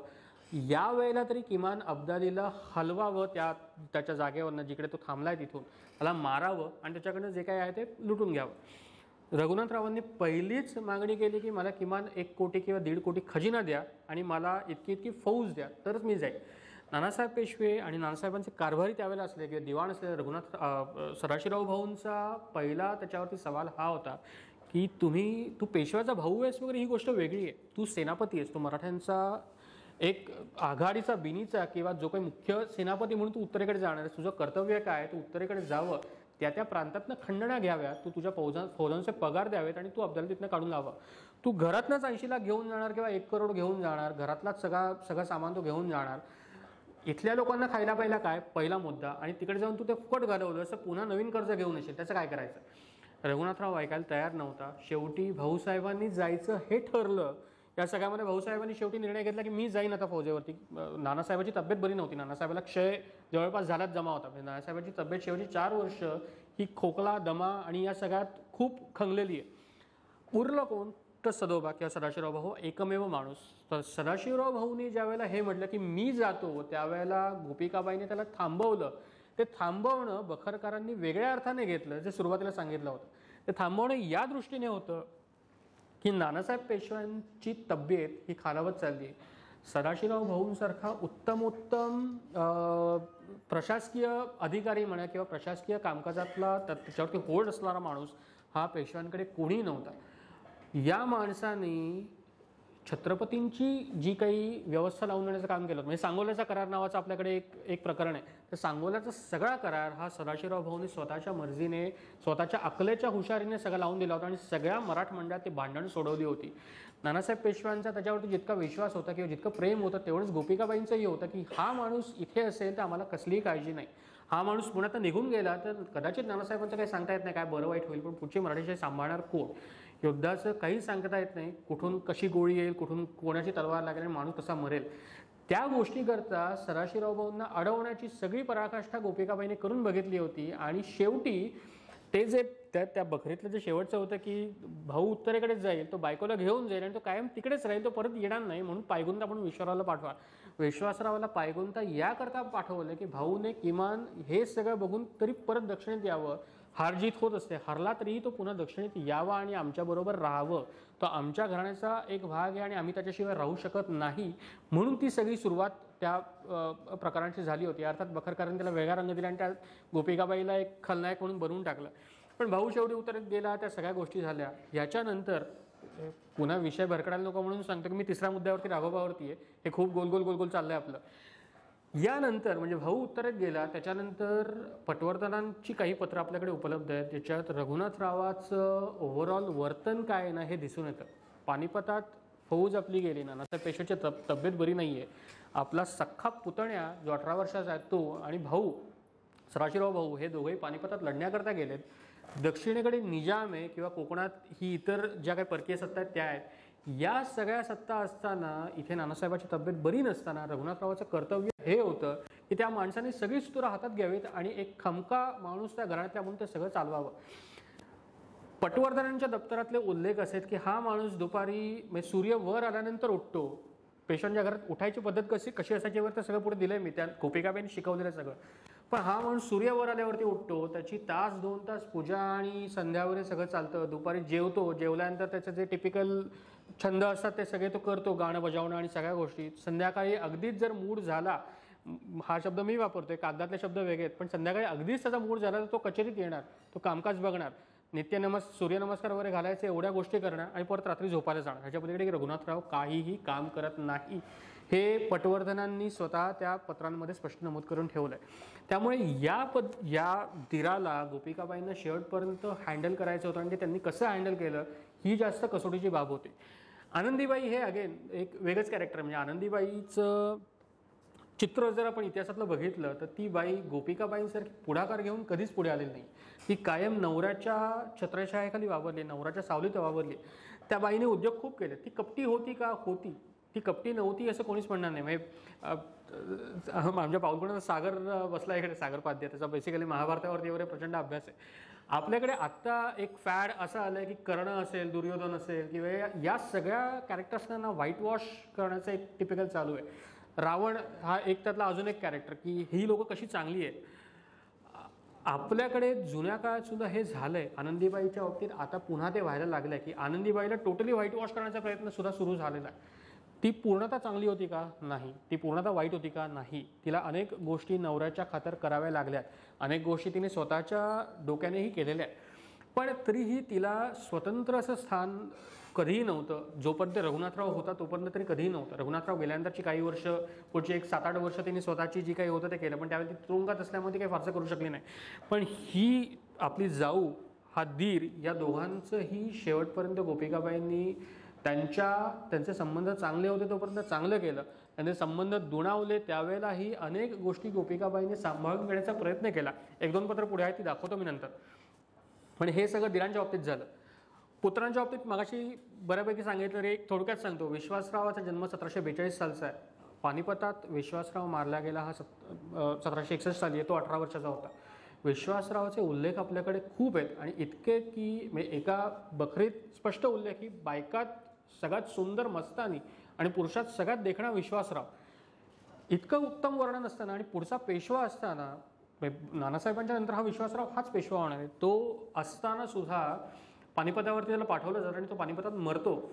गोपिकाबाईंना पहिला जबर धक्का इकडे बसतो. 2 अर्थात ते धक्के आहेत की भाऊ मारला गेला, म्हणजे स्वतःचा लाडका धीर मारला गेला, विश्वासराव मारला गेला. त्यातही नानासाहेब पेशवे आणि भाऊ गोपिकाबाईंची पत्र आपल्याकडे जी उपलब्ध आहेत त्यात इतकं म्हणजे एखादी आई तिचा मुलगा मारला जातो याच्या दुःखापेक्षा तिचा धीर मारला जातो ह्याचं दुःख तिला जास्त होतं. हे त्या पत्रात स्पष्ट नमूद आहे की नानासाहेब पेशवेचं पत्र आहे. विश्वासराव अल्पायुषी होता, सूर्यमंडळ भेळून गेला, परंतु भाऊ विना दुनिया दौलत व्यर्थ आहे. जोपर्यंत त्याचे हातचे पत्र पाहत नाही तोपर्यंत बायकोचे आणि माझे जीवास जीव येत नाही, असं पत्र आहे. भाऊ जिवंत आहे कळत नाही तोपर्यंत आमच्या जीवात जीव नाही, असं गोपिकाबाईंचं हे सगळं होतं. विश्वासरावाचा मृत्यूही त्या बाईने पचवलं. भाऊचा मृत्यू पचवू शकली नाही पण तिला जिवंत राहायचं होतं. कारण या प्रकरणानंतर 14 जानेवारी 1761 नंतर पुढच्या 6 महिन्यात, बरोबर 6 महिने एक आपण धरून चालूया, 23 जून 1761 नानासाहेब पेशव्यांच्या पर्वतीवरती मृत्यू झाला. पानिपतचा धक्का हे कारण होतंच, पण पानिपतच्या व्यतिरिक्त नानासाहेबांना क्षय होता. पेशव्यांच्या घरात क्षय, राजयक्ष्मा क्षय किंवा TB इन शॉर्ट हा कॉमन होता. बाजीराव क्षयाने गेले असं म्हणता येऊ शकतं, चिमाजप्पा क्षयाने गेले उघड आहे. नानासाहेबांनाही क्षय होता असं एकंदर शेवटची 4 वर्ष त्यांची प्रकृती बघता ते दिसून येतं. माधवराव हे सगळ्यात मोठं उदाहरण होतं की क्षयाने माणूस कसा खंगत जातो आणि शेवटी मृत्यू पावतो. नानासाहेब पेशव्यांचा मृत्यू झाल्यानंतर वास्तविक आता गोपिकाबाईंची परिस्थिती अशी आली होती की गेल्या 6 महिन्यात माझा लाडका दीर गेला, माझा मुलगा गेला मोठा, याच्या पाठोपाठ माझा पती गेला आहे. आता पुढचं जे काही आहे ते सगळं माझ्या हयात असलेल्या दीराने आणि बाकीच्यांनी सांभाळून घ्यावं. हयात असलेला दीर कोण? रघुनाथराव. या माणसांनी नानासाहेब पेशव्यांना मरताना वचन दिलं होतं की माधवाचा आणि नारायणाचा सांभाळ मी व्यवस्थित करीन, कसलीही काळजी करू नका, आणि हातावरती हात घेऊन शपथक्रिया झाल्या होत्या. पण नानासाहेब गेल्यानंतर पुढच्या 1 वर्षातच रघुनाथरावांनी सगळी राजकारण केली आणि माधवरावाला पेशवाई कशी मिळू नये याकरता तो सगळा बनाव रचला. त्याच्यात कारभारी मंडळी खूप त्यावेळची आहेत आणि ते जसं आत्ताच्या राजकारणात मुख्य राजकारणासमोर जे पुढे पुढे करणारे लोक असतात त्याची आपल्याकडे पूर्वीही होती. सखाराम 3.5 आणे नावाची एक कन्सेप्ट आपल्याकडे होती. म्हणजे 3 माणसं आणि त्यातला एक माणूस जो वयानेही लहान आहे आणि ज्याला युद्धशास्त्रातलं काही फारसं कळत नाही असं नाना फडणीस करतात, आणि बाकीचे 3 शहाणे, त्यातला एक मुख्य जो शहाणा होता त्याच्यामध्ये सखाराम भगवंत बोकील किंवा सखाराम बापू बोकील हा रघुनाथरावाचा सल्लागार होता आणि त्याने रघुनाथरावाला सल्ले देऊन पेशव्यांच्या विरुद्ध किंवा माधवरावांच्या विरुद्ध आधीच रघुनाथरावाचं जे कलुषित मन होतं ते आणखीन फितवलं. काका पुतण्याचा बनाव सुरू झाला जो पुढची जवळपास 7 वर्ष 8 वर्ष तसाच चालला 1768 सालापर्यंत. पण 61 ते 62 साली निजामाने हल्ला केला. तो हल्ला पहिल्यांदा मराठ्यांनी परतवून लावला. गोपिकाबाईंची अपेक्षा ही आहे की काकाने पुतण्याचा हात धरून गादी चालवावी किंवा राज्य चालवावं, आणि पुतण्या ज्या वेळेला माझा मुलगा ज्या वेळेला त्या योग्य होईल, त्या लायक होईल, त्यावेळेला काकाने सगळं त्याला गाईड करत असावं. काकाने नेमके उलटे उद्योग केले. काकाने सगळ्यात पहिल्यांदा पोरालाच बाजूला करण्याचा जो काही राजकारण होतं ते सगळं आरंभलं. घोडनदीची लढाई नावाचं एक आपल्याकडे एक प्रकरण झालं होतं. ज्यावेळेला निजाम येऊन गेला, निजामाला हरवलं, त्याच्यानंतर घोडनदी जी जुन्नरपासून वर्ण खाली येते आणि पुढे अर्थात ती चंद्रभागेला आपली भीमेला जाऊन मिळते. घोडनदीवरती लढाईचा प्रसंग झाला. माधवराव पेशव्यांचं सैन्य आणि रघुनाथरावांचं सैन्य समोरासमोर आलं.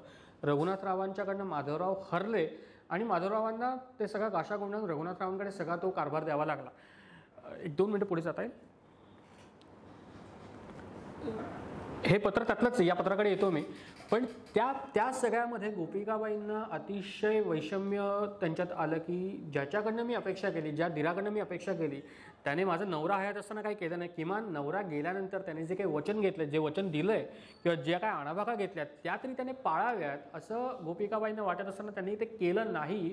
म्हणून गोपिकाबाईंनी शेवटी अन्नत्याग केला, त्यांनी जेवणखाण सगळं सोडून दिलं.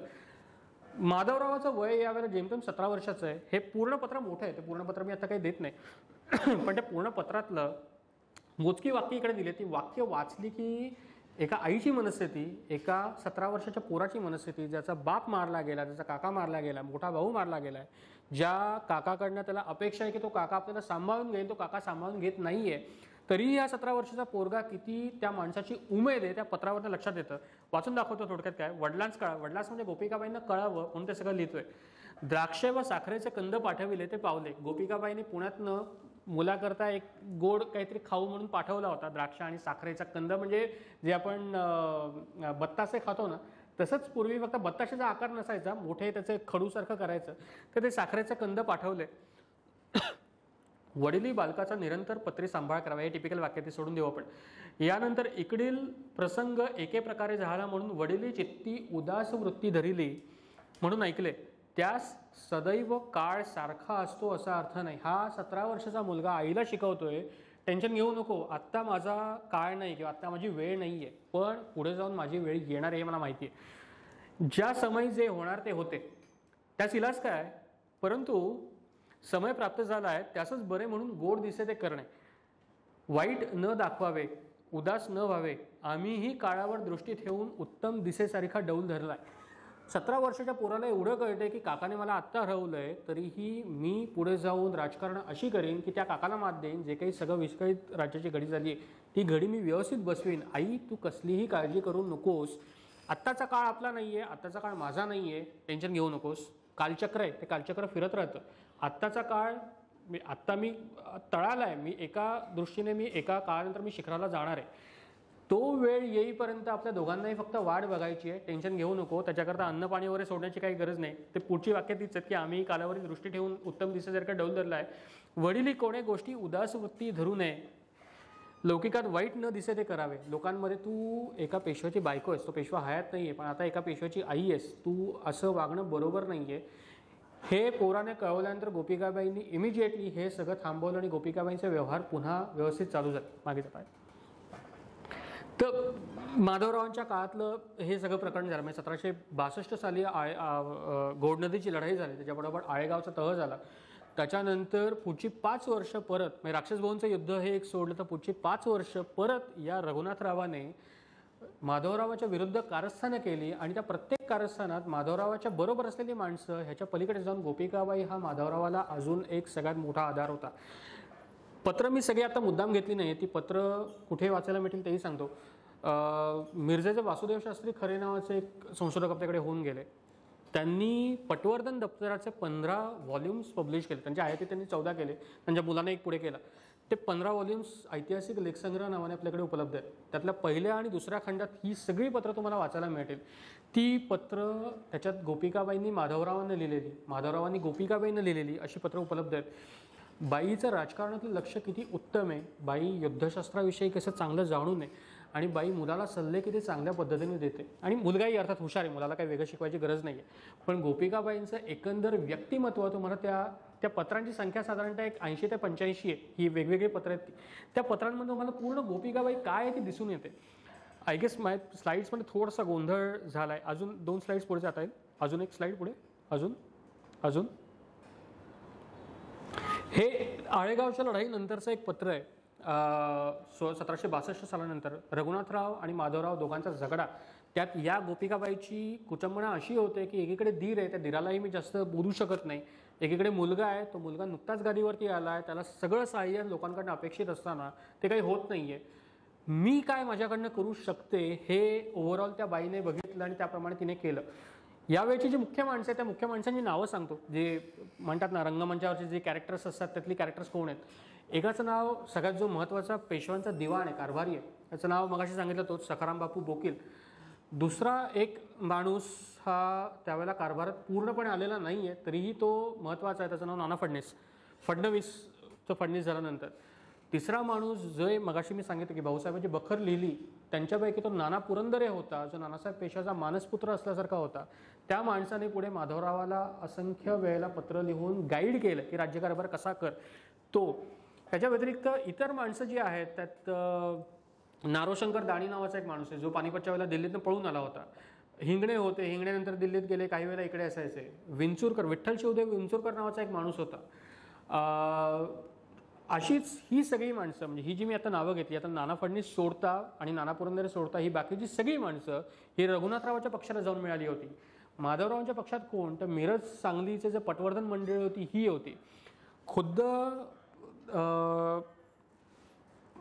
आपल्या नानासाहेब पेशव्या, आपल्या गोपिकाबाईच्या तिचा आजे सासरा म्हणजे सदाशिवराव भाऊचा, सॉरी आधी सासरा नाही, तिचा चुलत सासरा येत होतो, सदाशिवराव भाऊचा मामा, सख्खा मामा त्र्यंबकराव पेठे, तो यावेळेला कारभारात प्रमुख आहे आणि तो वयानेही मोठा आहे, तो गोपिकाबाईंच्या वयाचा आहे, त्यामुळे तो सगळ्यांना सांभाळतोय. तो माधवरावांच्या मागे जाऊन उभा राहिला. हरिपंत फडके नावाचा एक मराठ्यांचा सेनापती होता, तो माधवरावांच्या मागे येऊन उभा राहिला. अशी इतर काही मंडळी जी होती ही माधवरावाच्या बाजूला येऊन थांबली.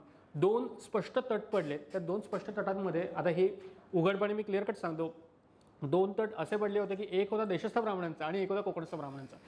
हे तट त्यावेळेला इतक्या उघडपणे पडले की या पत्रात जर तुम्ही बघितलं, हे गोपिकाबाईचं पत्र आहे. रघुनाथरावाचे सगळे पक्षपाती देशस्थ आहेत आणि देशस्थांनी राग मानून घेऊ नका, मी स्वतः देशस्थ आहे आणि तरी मी शिव्या घालतो कारण त्यांनी चुकाच त्या केल्यात. कोकणस्थांचा सगळा ओढा हा माधवरावांकडे आला. या सगळ्यात नानासाहेब पेशव्यांची जी शिकवण होती ती नानासाहेब पेशव्यांची शिकवण आपल्याकडे डॉक्युमेंटेड आहे. नाना पुरंदरांनी ज्यावेळेला माधवराव पेशव्याला उपदेश केला त्या उपदेशातही तोच मजकूर आहे जो मजकूर नानासाहेब पेशव्यांनी रघुनाथराव आणि त्यांच्या मुलांना सांगितला. त्या मजकुरातला मुख्य भाग असा आहे की दौलती करता त्यांनी प्रत्येकाची नावं घेतलीत. ब्राह्मण, प्रभू, मराठे, महार, मुसलमान जे कोणी असतील ते, ही नावं आहेत कागदात. कोणत्याही जातीचा असो, कोणत्याही धर्माचा असो किंवा कोणत्याही त्याची तो प्रांताचा असो, कोणातही भेदभाव करू नये. ही सगळी माणसं आपली आहेत. या सगळ्या माणसांमुळे ही दौलत उभी राहिली आहे. ही शिकवण मला अप्पांनी दिली, अप्पा म्हणजे चिमाजी अप्पांनी दिली आहे. तीच शिकवण मी तुम्हाला पुढे देतोय, तर तुम्ही हे सगळं करू नका. रघुनाथरावांनी ते काही विशेष ऐकलं नाही, माधवरावांनी ते बऱ्यापैकी ऐकलं. आणि माधवरावाला हे सांगणारी आणखीन 2 माणसं होती. एक माणूस नाना पुरंदरे, ज्याचं मी नाव घेतलं, तर नाना पुरंदरेची सेम यादी आहे. त्यातही त्या यादीमध्ये सेम त्याने तसंच दिलं आहे की श्रीमंतांनी म्हणजे नानासाहेब पेशव्यांनी कधीही कोणाच्यात भेदभाव केला नाही. हा अमुक जातीचा आहे, हा अमुक धर्माचा आहे किंवा हा अमुक प्रांतातला आहे. या माणसाने तुला पाठ दिली किंवा तुझ्या विरुद्ध गेला म्हणून तू त्याचा वाईट कर किंवा चांगलं कर असं नाही आहे. तर त्या माणसाचं काम बघ आणि त्याच्यानुसार तू त्याचं जे काय आहे ते करायचं ते कर. सेम गोपिकाबाईची शिकवण या पत्रात दिसून येते बऱ्यापैकी. म्हणजे हे पत्र माधवरावाला नाही आहे तरीही रघुनाथरावाला पत्र दिलं आहे गोपिकाबाईंनी, जो स्वतःचा धीर स्वतःच्या पोराविरुद्ध चालून आला आणि पोराला स्वतःच्या हरवलंय किंवा त्याला एक प्रकारे त्याच्यावरती नामुष्की ओढवली, तरीही गोपिकाबाईंनी मोठेपणा घेऊन किंवा चांगलं म्हणून रघुनाथरावाला पत्र दिलंय आणि समजावण्याचा प्रयत्न केला. पूर्ण पत्र, छोटं पत्र आहे ते, मोठं नाहीये म्हणून वाचून दाखवतो. चिरंजीव राजश्री दादासाहेब यांसी प्रति गोपिकाबाई आशीर्वाद उपरी येथील कुशल, ते मगाशी म्हटलं तसे रजबचा 26वा दिवस येतो. विशेष राजश्री त्र्यंबकराव म्हणजे हा त्र्यंबकराव मामा पेठे जो चिमाजीप्पाचा मेव्हणा होता. त्र्यंबकराव येथे आले होते, त्यास दादासाहेबाच्या आज्ञेप्रमाणे कारभार करीतो असं मान्य करून आपणाकडे गेले. गोपिकाबाईने या भाषेत सांगितलंय त्र्यंबकरावाला की तुझा ओढा माधवरावाकडे आहे आणि अगदी स्पष्ट सांगायचं तर तू जे काही कोकणस्थानची फौज जमवलीस ती फौज तू वेगळी करू नकोस किंवा दादासाहेबाची फौज तुम्ही वेगळी करू नका. तू दादासाहेबाच्या कारभाराप्रमाणे किंवा त्याच्या मर्जीप्रमाणे वाग. दौलत ही सगळ्यांची आहे, दौलतीत बखेडे होता कामा नयेत म्हणून मान्य करून आपणाकडे गेले. आम्ही त्या 4 गोष्टी सांगितल्या आणि त्या मान्य त्यांनी केल्या आहेत. मी त्या त्र्यंबकराव पेठ्यांना चांगल्या 4 समजुतीच्या गोष्टी सांगितल्यात, त्या त्यांनी ऐकल्यात. तो आता माझ्या शब्दाविरुद्ध जाणार नाही. आता त्याने ते केले, तूही मूर्खपणा करू नको, तूही व्यवस्थित वाग. हा थोडक्यात त्या पत्राचा सारांश. त्यांची यादी येण्याप्रमाणे गोपिकाबाईंनी त्र्यंबकराव पेठ्याला काय सांगितलं तर ते खाली दिले. चिरंजीव दादासाहेबाची मर्जी राखून कारभार करावा. दादासाहेब म्हणजे रघुनाथराव, राघोबा. एकनिष्ठपणे व इतबाराने करावा. देशस्थ लोक असो अथवा कोकणस्थ, विना अन्याय कोणाचाही पेचात आणू नये. हे थोडक्यात तिने व्यवस्थित सांगितलं. तुमचा जो काही पोरकटपणा चालला जातीजातींवरचा तो बंद करा. राज्य महत्त्वाचं आहे. तुम्ही सगळी लोक एकत्र व्हा आणि राज्य सांभाळण्याकरता या. कारण निजाम टपला आहे, पोर्तुगीज आहेत, इंग्रज आहेत. कोकणात सिद्धी नाममात्र असला तरी तो सिद्धी होता शेवटी. उत्तरेकडे मुघल सरदार आहेत, इतर लोक आहेत. या सगळ्यांच्या विरुद्ध मराठ्यांची आपापसात जी काही नामुष्की चालली आहे ती ताबडतोब थांबवा आणि राज्य सांभाळा. हा थोडक्यात त्या बाईचा उद्देश आहे. उजवीकडे राजश्री त्र्यंबकराव पेठांजवळ आम्ही मान्य केले आहे जे उभयता चिरंजीव तुम्ही उभयता चिरंजीव म्हणजे रघुनाथराव हा सुद्धा लहान असल्यामुळे त्याला चिरंजीव म्हटलंय, आणि दुसरा माधवराव. उभयता चिरंजीव तुम्ही जी मसलत सांगाल व सरकारच्या बंदोबस्ताकरिता जो काही मजकूर सांगाल तो त्र्यंबकरावांनी ऐकला पाहिजे. त्यात कुठेही त्याने स्वतःचे जे काही इंटरेस्ट असतात, पॉलिटिकल इंटरेस्ट असेल, जे काही फायनान्शियल गोष्टी असतील, इतर असतील, त्या त्याने मध्ये आणता कामा नये. कोणेविषयी संशय न धरिता कारभार करावा. तुम्ही दोघांनी एकत्र या, पुतण्या आणि काकाने एकत्र या आणि कारभार करा. येण्याप्रमाणे मान्य करून गेले आहे. आपणास कळावे म्हणून लिहिले आहे. आपले पत्र चिरंजीव बाळास. आता इथे थोडं त्या आईचं ते आलं. वास्तविक हे पेशव्यांच्या घरात कुठेही दिसत नाही. म्हणजे अगदीच लहान मूल असेल ना त्यावेळेला हा शब्द मिळतो. 18 वर्षाच्या माधवरावाला गोपिकाबाई बाळ म्हणते पत्रात, हे खूप दुर्मिळ आहे. अशी पत्र आपल्याकडे खूप कमी आहेत. चिरंजीव बाळास दाखवावे. पूर्वी राजश्री महात्बा म्हणजे महाजीपंत पुरंदरे, अंबाजीपंत पुरंदरांचा मुलगा होता, जो पेशव्यांच्या अगदीच जवळचे होते. हे नाना पुरंदराचा चुलत भाऊ. व रामचंद्र बाबा शेणवी सुकटणकर म्हणून होते ते, यांचा मान राखण्यात येत असे. त्याप्रमाणे सुभयतांचा मान राखून याजवर पूर्ववत विश्वास ठेवून कारभार घ्यावा. बहुत काय लेणे आशीर्वाद. या पत्रासारखी असंख्य पत्र, जसं मगाशी सांगितलं मी, खरे शास्त्रींच्या पहिल्या आणि दुसऱ्या खंडात उपलब्ध आहेत. कोणाला सहज मिळालं तर वाचा. त्याच्या PDF सगळ्याच्या नाहीत अवेलेबल. पण त्या पत्रातनं जेवढी गोपिकाबाई दिसते तेवढी बखरकार किंवा इतर कोणीही सांगू शकत नाही. मागे येऊ शकतो अजून ती लिस्ट. येस, माधवरावाचं आयुष्य जवळपास, म्हणजे माधवराव वयाच्या 27व्या वर्षी मृत्यू झाला माधवरावाचा. माधवरावाचं आयुष्य इतकं कमी असूनही माधवरावाने प्रचंड मोठ्या गोष्टी केल्यात आणि गोपिकाबाईला या सगळ्या गोष्टींचा अभिमान होता, गर्व होता. मगाशी प्रतिशोध पानिपतचं नाव घेतं, माझी कादंबरी त्याच विषयावरती आहे. आपल्या सगळ्यांना पानिपत माहिती असतं. 14 जानेवारी 1761 पानिपतचं तिसरं युद्ध झालं आणि मराठ्यांचं सगळं सैन्य, निम्म्याहून जास्त सैन्य तिकडे मारलं गेलं आणि मराठे संपले, असं त्यावेळेला सगळ्यांचा समज झाला होता. माधवराव पेशव्यांच्या आयुष्यातलं ध्येय किंवा सगळ्यात मोठं काम माधवरावांनी केलं ते पानिपतचा प्रतिशोध किंवा पानिपतचा बदला, त्याचा वचपा काढून घेणं. पानिपतच्या बरोबर 10 वर्षानंतर, तारीखही सांगतो, 10 फेब्रुवारी 1771ला किंवा ज्ञाना पुरंदरांची जी मगाशी म्हटली भाऊची कैफियत, या अगदीच समकालीन असल्यामुळे या सोडून देऊ आपण. पण बाकीची जी पेशव्यांची बखर आहे किंवा नारायणरावांच्या मृत्यूचं जे काही आहे ते, या सगळ्या बखरी 1818 नंतरच्या आहेत. यावेळेला गादीवर दुसरा बाजीराव म्हणजे रघुनाथरावाचा मुलगा. दुसऱ्या बाजीरावाचा शेवटपर्यंत त्याची मानसिक हे अशी होती की नानासाहेब पेशव्यांच्या वंशाकडनं माझ्या वडिलांवरती आणि माझ्या वंशावरती अन्याय झाला. त्यामुळे इनडायरेक्टली, मग नानासाहेबाला डायरेक्टली दोष तुम्हाला देता येत नाही किंवा बखरकाराला सुद्धा नानासाहेबाला दोष देता येत नाही, कारण नानासाहेबाचं चरित्र इतकं विलक्षण आहे आणि ते त्यांचे शत्रूही हे करू शकत. म्हणजे अगदी जाता जाता एक गंमत सांगतो की औरंगजेब दक्षिणेत आला, औरंगजेबाने महाराष्ट्राची धुळदाण केली. या सगळ्यानंतर 50 ते 75 वर्षात परिस्थिती एवढी बदलली. 1737 साली बाजीराव पेशवा दिल्लीत घुसला. मराठ्यांची फौज दिल्लीत शिरते आणि दिल्लीचा बादशाह दिल्लीच्या किल्ल्याचे दरवाजे लावून आत बसतो, ही पहिली गोष्ट झाली. याच्यानंतर अब्दालीच्या स्वाऱ्या चालू झाल्या. 1748 पासून ते 52 पर्यंतची आपल्याकडे किमान 3 ते 4 पत्र दिल्लीच्या बादशाची आहेत की तो नानासाहेब पेशव्यांना स्वतःचा पगडी भाऊ म्हणतोय, तो माझा भाऊ आहे म्हणतोय. 1752 साली 23 एप्रिल 1752ला दिल्लीच्या बादशाहाने पेशव्यांशी एक करार केला. ज्या करारान्वये दिल्लीच्या बादशाहीचं रक्षण फक्त मराठेच करू शकतात. त्याला अहमदिया करार म्हणतात बेसिकली. कनौजला तो करार झाला होता. तर मराठ्यांची स्थिती एवढी बदलली होती. ही स्थिती बदलली नानासाहेब पेशव्याच्या काळ आणि त्याला नानासाहेबाचं डोकंच जबाबदार आहे. त्या माणसाने जी काही राजकारणी केली तिथे जर नानासाहेब नसतात तर ते कदाचित राजकारण होऊही शकलं नसतं.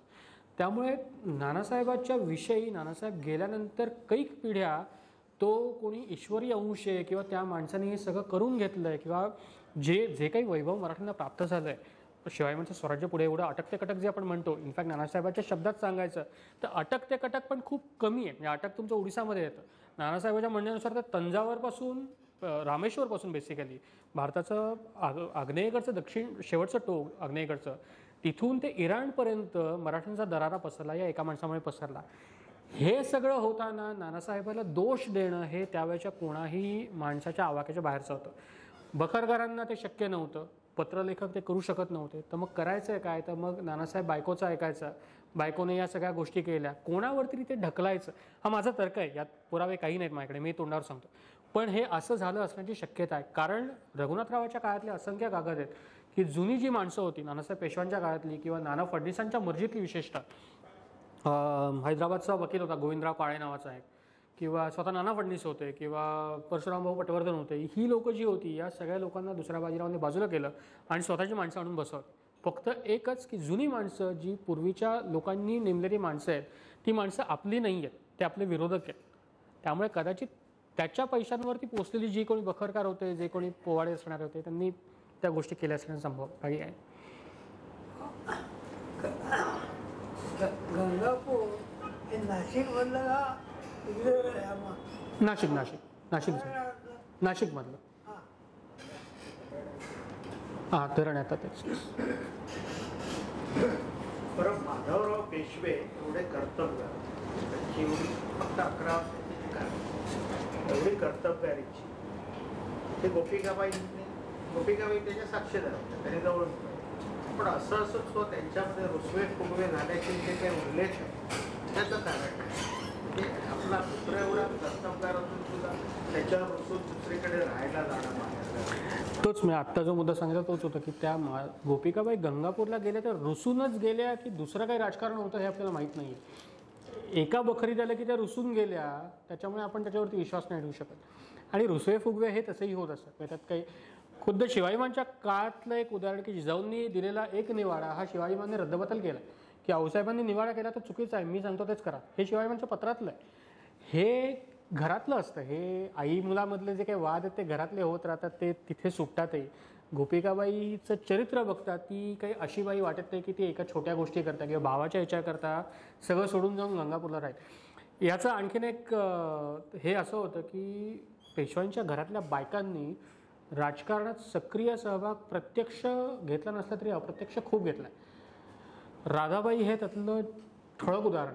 म्हणजे राधाबाईंची काशी यात्राचं जर प्रकरण जर कोणी वाचलं असेल, 1735 साली बाजीरावांनी राधाबाई काशीला गेल्या होत्या.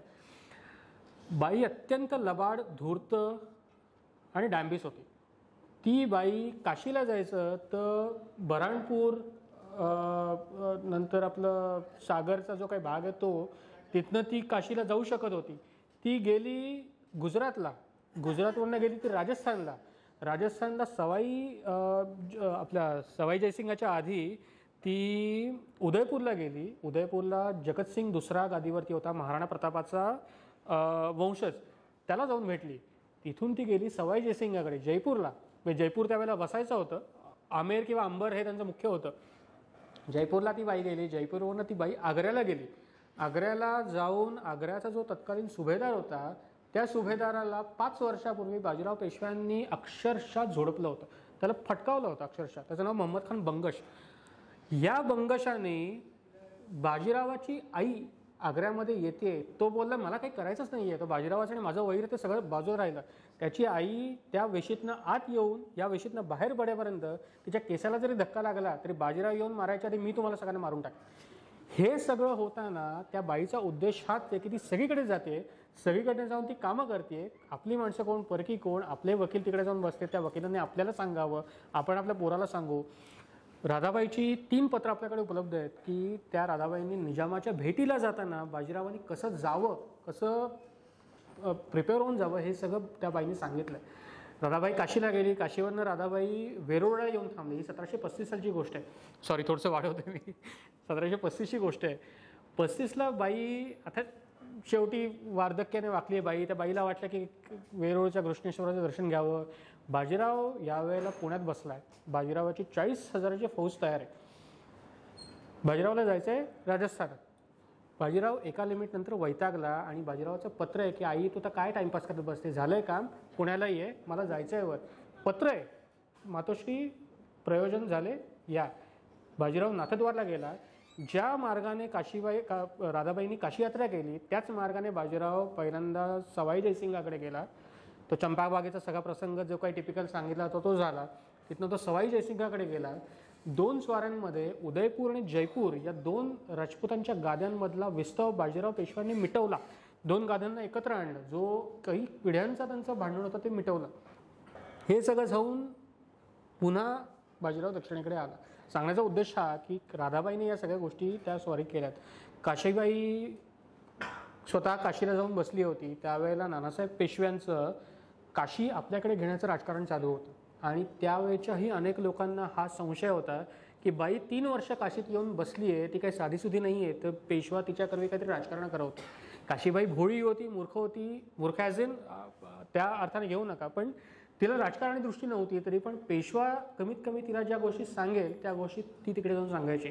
काशीबाईने उद्योग एक असा केला होता की काशीचा राजा होता बळवंतसिंग नावाचा, त्या काशीच्या राजाला अयोध्येच्या नवाबाच्या विरुद्ध काशीबाईने भडकावलं होतं. या सगळ्या गोष्टी करताना तत्कालीन सगळ्या लोकांना असं वाटायचं की पेशव्यांच्या घरातल्या बायका काशी यात्रा आणि या सगळ्या यात्रा करायला येतात, पण त्या साध्या बायका नाही आहेत, ते राजकारण घेऊन करायला येतात. त्यामुळे गोपिकाबाईचं कितीही जरी तुम्ही म्हटलं की ते वाद झाला, भावाकरता भांडण झालं वगैरे, ते बहुतांशी माझा अंदाज असा की ते दाखवण्याकरता असावं, ती काहीतरी कारण असल्याशिवाय. कारण नंतरच्या काळात जर बघितलं तर आनंदवल्ली गंगापूरपासून लांब नाही आहे. त्यासारख्या सामान्य माणसांसाठी तुम्ही कसं कराल, त्यांचं कॉन्ट्रीब्युशन काय? हां, ओके. राजकीयदृष्ट्या म्हणाल तर कॉन्ट्रीब्युशन ऑन पेपर दाखवावं असं मी दाखवू शकत नाही की त्या बाईने हातात तलवार घेतली आहे आणि ती लढायला गेली आहे, किंवा त्या बाईने अमुक एक गोष्ट केली आहे आणि ती गोष्ट घडून आली आहे म्हणून तिचं नाव कागदावरती आहे. पण टिपिकली जे म्हणतात स्त्री शक्ती जे म्हटलं जातं की नानासाहेब पेशव्याची ताकद म्हणून गोपिकाबाई कायम मागे उभी राहिली. माधवरावाची आई म्हणून गोपिकाबाई कायम उभी राहिली. सवाई माधवरावाची आई गमतीशीर प्रकारे, म्हणजे हे वास्तविक हे दुर्दैव होतं त्या बाईचं, पण सवाई माधवरावाला हा उपदेश केल्यानंतर 1784 आणि 1787 अशा 2 वर्षात नाना फडणवीस सवाई माधवराव लहान असताना त्याला गंगापूरला घेऊन गेला होता आजीला भेटवण्याकरता. पहिल्या वेळेला आजीने सोडून दिलं की मूल आहे अजून काही फारसं होत नाही, पण दुसऱ्या वेळेला सुद्धा नातवात काही फारसं फरक पडले तिला जाणवला नाही. तिने नातवाला ठेवून नाही घेतलं, तिने परत पाठवलं पुण्याला की माझ्या मनाप्रमाणे वागत नाही, जसं वडिलांनी केलं, भावाने केलं, आजोबांनी केलं, काकांनी केलं, तसं हा पोरगा वागत नाही आहे, तू पुण्याला जा, तुझा कारभार कर. या लेवलला ती बाई वागली. त्यामुळे करारी होती, ती तितकीच महत्त्वाकांक्षी होती. तिची महत्त्वाकांक्षा असुरी नव्हती, राक्षसी नव्हती. तिची महत्त्वाकांक्षा ही चांगलं करण्याकरताच होती. म्हणजे ज्या भाऊचा दुस्वास केला गोपिकाबाईने असं कायम सांगितलं जातं. बरं, आणखीन एक गैरसमज की पेशव्यांच्या काळात लोक दारू पिऊन दंग असायचं वगैरे जे काही प्रवाद असतात, पेशव्यांनी पुण्यात दारूबंदी केली होती ही गोष्ट बहुतांशी कोणालाच माहीत नाही. राज्यात दारूबंदी होती, दारू विकायला परवानगी नव्हती. ही नानासाहेब पेशव्यांनी केली, त्यांचा कारभारी म्हणून भाऊसाहेबांनी ती अंमलात आणली. त्याच्या 23 वर्षानंतर गोपिकाबाईंचं कारभाऱ्यांना पत्र आहे की मागे भाऊसाहेबांनी राज्यात दारूबंदी केली, आता मी ऐकते की राज्यात दारू पुन्हा विकायला यायला लागली आहे. हे उद्योग करायला तुम्हाला कोणी सांगितले? राज्यात दारू विकता कामा नाही, दारू पिऊन लोक नको ते उद्योग करतात, ही दारूबंदी करा. या गोष्टी गोपिकाबाईंनी पूर्वीच्या लोकांनी ज्या चांगल्या केल्या त्याच पुढे ठेवल्या. त्यामुळे कर्तबगारी निसंशय होती, ती फक्त लोकांसमोर आली नाही, किंवा ती म्हणतात ना की नानासाहेब पेशवे किंवा माधवरावांचं नाव ज्या लेवलला वर गेलं त्याच्यात गोपिकाबाईचं कर्तृत्व झाकोळलं गेलं, किंवा ती मागे राहिली, किंवा ती घरातच राहिल्यामुळे ते लोकांपर्यंत आलं नाही. आणि बखरकरांनी नंतर जी काही वाट लावली त्याच्यानंतर लोकांच्या दृष्टीने गोपिकाबाई विलन होऊन बसली. पण एक अतिशय मानी, कर्तबगार, इतकेच ती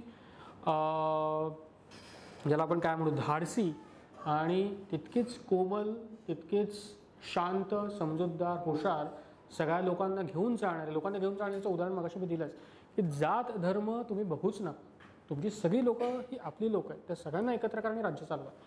तर ही जी काही नानासाहेबांची शिकवण होती ही गोपिकाबाईंनी आयुष्यभर पाळली. त्यामुळे एक अतिशय उत्तम, जर त्या बाईच्या हातात कारभार आला असता, जसं ताराबाईंच्या बाबतीत झालं, म्हणजे ताराबाईंची शेवटची नाही अगदी म्हणणार मी, म्हणजे त्यांच्या उमेदीच्या काळातली शेवटची 7 वर्ष, 1700 साली राजाराम महाराज गेले आणि 1707 साली शाहू महाराज सुटून आले.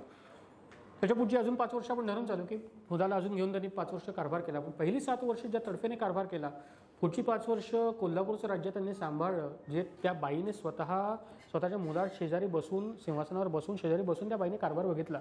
ते कदाचित गोपिकाबाईंना नाही करता आलं, किंवा त्यांना तो वेळ नव्हता, किंवा त्यांना ते परिस्थिती नव्हती.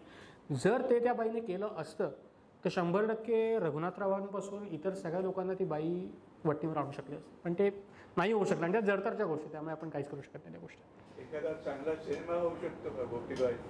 पेशवाईत असे अनेक, अगेन मी पेशवाई म्हणतोय तर पेशवाईचा अर्थ खूप चुकीचा लावला जातो. पेशवाई म्हणजे पेशव्यांनी जी काही सत्ता केली तेवढंच कालखंड, तर राज्य मराठा साम्राज्यच होतं. पण पेशवाईत म्हणजे पेशव्यांच्या घराण्याविषयी ज्यावेळेला मी बोलतो किंवा पेशव्यांच्या कारभाराची जी काही हे आहे त्याच्यात बोलतो, अनेक असंख्य प्रकरण आहेत. म्हणजे उदाहरणार्थ जसं बाजीरावाचं मगाशी सांगितलं ते बाजीरावाची दिल्ली स्वारी ह्याच्यावरती एक वेगळा विषय होऊ शकतो की बाजीराव फक्त आणि फक्त म्हणजे सिनेमा बाजीराव मस्तानी सगळ्यांनी बघितला असेल, त्या सिनेमातलं सगळं सोडून द्या, 99% तो सिनेमा चुकीचा आहे. त्यातली 1% गोष्ट मला 100% भावली, ती म्हणजे बाजीरावाचं कॅरेक्टर. त्या माणसाने बाजीरावाचं जे कॅरेक्टर उभं केलं आहे, बाजीराव कागदपत्रात तंतोतंत तसा दिसतो. एका कागदात आपल्याकडे स्पष्ट शेर आहे की बाजीराव साहेब बहुत उद्दाम प्रकृतीचे, अवघा वेळ शिपाईगिरीत मग्न, राज्यकारभार चालवायस सबुरी असावी तो भाव नाही, सबब त्यास पेशवाई देऊ नये असं विरोधकांनी सांगितलं. शाहू महाराजांनी सांगितलं की हा नाही पटला तर मी याला काढून टाकेन पण ह्याला देईन. बाजीराव आपल्यासमोर बाजीरावांचं म्हणजे ते एकदम शांत किंवा असं भारदस्त. आजच्या काळात सांगायचं ना तर बाजीराव, माझ्या शब्दात सांगतो, बाजीराव सायको माणूस होता. बाजीरावाच्या मनात एखादी गोष्ट आली की तो पूर्णत्वाला न्यायचाच न्यायचा. चांगल्या दृष्टीने सांगतोय मी. दिल्लीची मोहीम ही प्लॅन्ड मोहीम नव्हती. बाजीराव गेला होता कानपूरजवळ वर अटेरवरती अगेन सॉरी 1 मिनिटात सांगतो. अटेरवरती जाऊन, नाही मला माहिती आहे कारण खूप सगळ्यांची जेवणाच्या वेळा झाल्यात. अटेरवरती जाऊन अनिरुद्ध सिंगाचा पराभव केला, अटेरची गढी जिंकली आणि अटेरच्या पुढे मराठ्यांच्या फौजा पहिल्यांदा दुआबाद शिरल्या, गंगा आणि यमुनेच्या मधल्या प्रांतात शिरल्या. बाजीरावाचा एक सरदार मल्हारराव होळकर आणि त्या सरदाराचा एक सरदार त्याचा नाव विठोजी बुळे, हे दोघं जण फौज घेऊन अंतर्वेदीत घुसले. आता आग्र्याचा तत्कालीन जो सुभेदार होता त्याचं नाव होतं सादत खान. तर सादत खानाने फौज पाठवून होळकरांवरती आणि बुळ्यांवरती हल्ला चढवला. होळकर बुळ्यांचा पराभव झाला आणि हे दोघं नर्मदा क्रॉस करून पलीकडे गेले होते, ते अलीकडे आले. सादत खानाने काय गंमत करावी, त्याने कमरुद्दीन खान वजीर आणि बादशहाला कळवलं. महम्मद खान बादशाह नावाचा तो बादशाह होता. महम्मद खान रंगीला म्हणतात टिपिकली त्याला. तो कधीही मोहिमेवर गेला नाही, तो कायम गाणं बजावणं आणि त्यात मशगूल असा हुक्का वगैरे.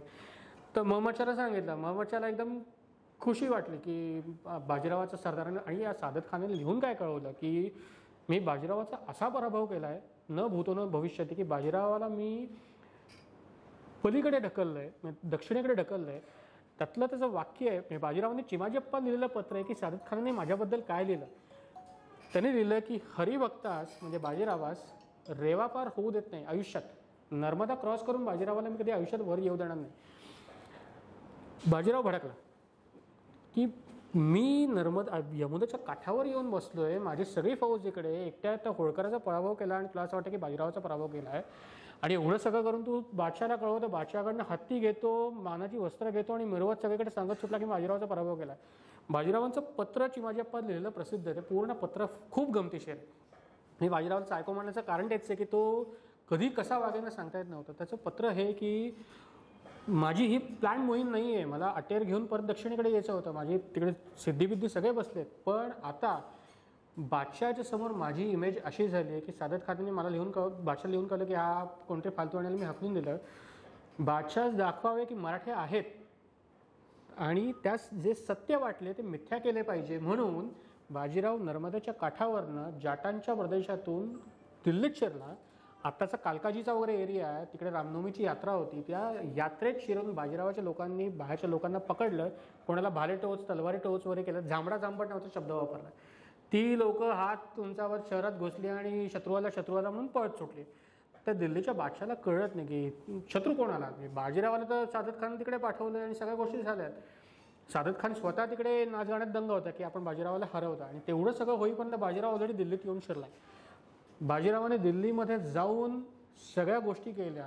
आत्ताचा जो इंदिरा गांधी इंटरनॅशनल एअरपोर्टचा एरिया, त्या सगळ्या एरियामध्ये म्हणजे रनवेच्या एका टोकापासून दुसऱ्या टोकापर्यंत तुम्ही एरिया धरा, तालकटोरा, मालचा वगैरे हा सगळा भाग आहे आत्ताचा. दिल्लीच्या बादशहाने शेवटी कोण शत्रू आला आहे म्हणून त्याचा कोका असायचा, आमिर खान नावाचा होता, त्याला पाठवलं.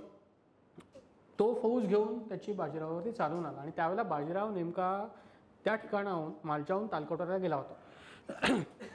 गंमत अशी झाली की बाजीरावच्या फौजेतली शेवटची काही माणसं तिकडे थांबली होती. म्हणजे ते आवरावर करतात, तंबूरावटे असतात त्या बांधणं, जे काय सामान असेल ते. त्या मीर आमिर खानाला वाटलं की 1,500-2,000 हजार लोक आहेत, कोण शत्रुमित्र नाही आहेत, ते उगाच दिल्लीतली मूर्ख लोक पळत आलेत. ही 5,000ची फौज त्या 2,000च्या मागे लागली. बहुतांश तिकडे पिलाजी जाधवराव होते. ते पिलाजींनी गंमत अशी केली की त्या 5,000च्या फौजेला चिडवत राहिले, हुलकावण्या देत राहिले आणि त्यांना मागे मागे पळवत राहिले. सेम गोष्ट शिवाजीमांनी केली आहे. बहादूर खान कोकलताश नावाचा जो औरंगजेबाचा दुर्भाऊ होता, त्याला पेडगावला शिवाजीमांनी सेम पद्धतीने फटकावलं. तर पेडगावचा शहाणाची जी म्हण पडली ना, ती त्याचीच वरनं पडली. सेम गोष्ट बाजीरावांनी केली. या पिलाजी जाधवरावने त्या मीर आतिश खान आणि तो कोकावरे जी कोणी लोकं होती, आमिर खान वगैरे, या सगळ्यांना एका टेकडीच्या किंवा वळणाच्या पलीकडे आणलं आणि पलीकडे बघतात तर बाजीरावाची 20,000 ते 25,000ची फौज होती आणि याची 5,000ची फौज. विल्यम आयर्विन नावाच्या माणसाने नंतर लेटर मुगल्स नावाचे 2 व्हॉल्यूम्स लिहिले. त्याने ते पर्शियन अकाउंट्सवरून सगळं लिहिलं आहे. त्यातल्या पहिल्या खंडात त्याने ते सगळं वर्णन केलं. त्यांनी वर्णन या भाषेत केलं आहे की आतिश खान, आमिर खान यांची फौज दिल्लीच्या वेशीतनं आत आली. त्यातला एकही माणूस स्वतःच्या पायावरती चालत येत नव्हता. दिल्लीच्या बाहेर पूर्वी दुकानं कशी असायची, जर कोणी चित्र बघितली असेल तर ते तट असायचे. तटाला 2 बांबूंवरती तोललेलं ते कापड मोठं लावायचं. त्याच्या खाली त्या वेताच्या काठ्या असायच्या, वेताच्या खाटा असायच्या बेसिक आपल्या ज्या झोपायच्या असतात त्या, आणि त्याच्यावरती माल मांडून ठेवायचा. अजूनही गावठाणात तुम्हाला बघायला मिळतं. तर दिल्लीतले दुकानदार तो माल विकत होते. ती मुघलांची फौज रांगत कशी तरी आतमध्ये येते, जखमी झाली. त्या लोकांनी, दुकानदारांनी त्या खाटांवरचा माल फेकून दिला. त्या खाटा विकायच्या, त्या स्ट्रेचर म्हणून वापरल्या आणि त्या लोकांना ते दिल्लीत घेऊन आले. हा सगळा प्लॉट इथून बाजीराव निघाला, तिथून तो कोटपुतळीला आला, तिथनं जयपूरचा जवळ आला, तिथनं ग्वाल्हेरला आला, परत इकडे आला. अनप्लॅन्ड मोहीम आहे. पण दिल्लीच्या बादशहाने दरवाजे लावून घेतले आणि हा कोण शत्रू आला, बाजीरावला कसं काय आता सांभाळायचं.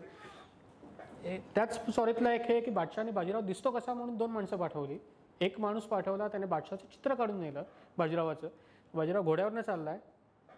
चित्रातलं असं होतं की तो घोड्याचा लगाम मानेवरती रुळतोय, घोडा उधळला आहे आणि बाजीराव वाकून बाजरीची कणसं तोडतो आणि ती मळून खातोय.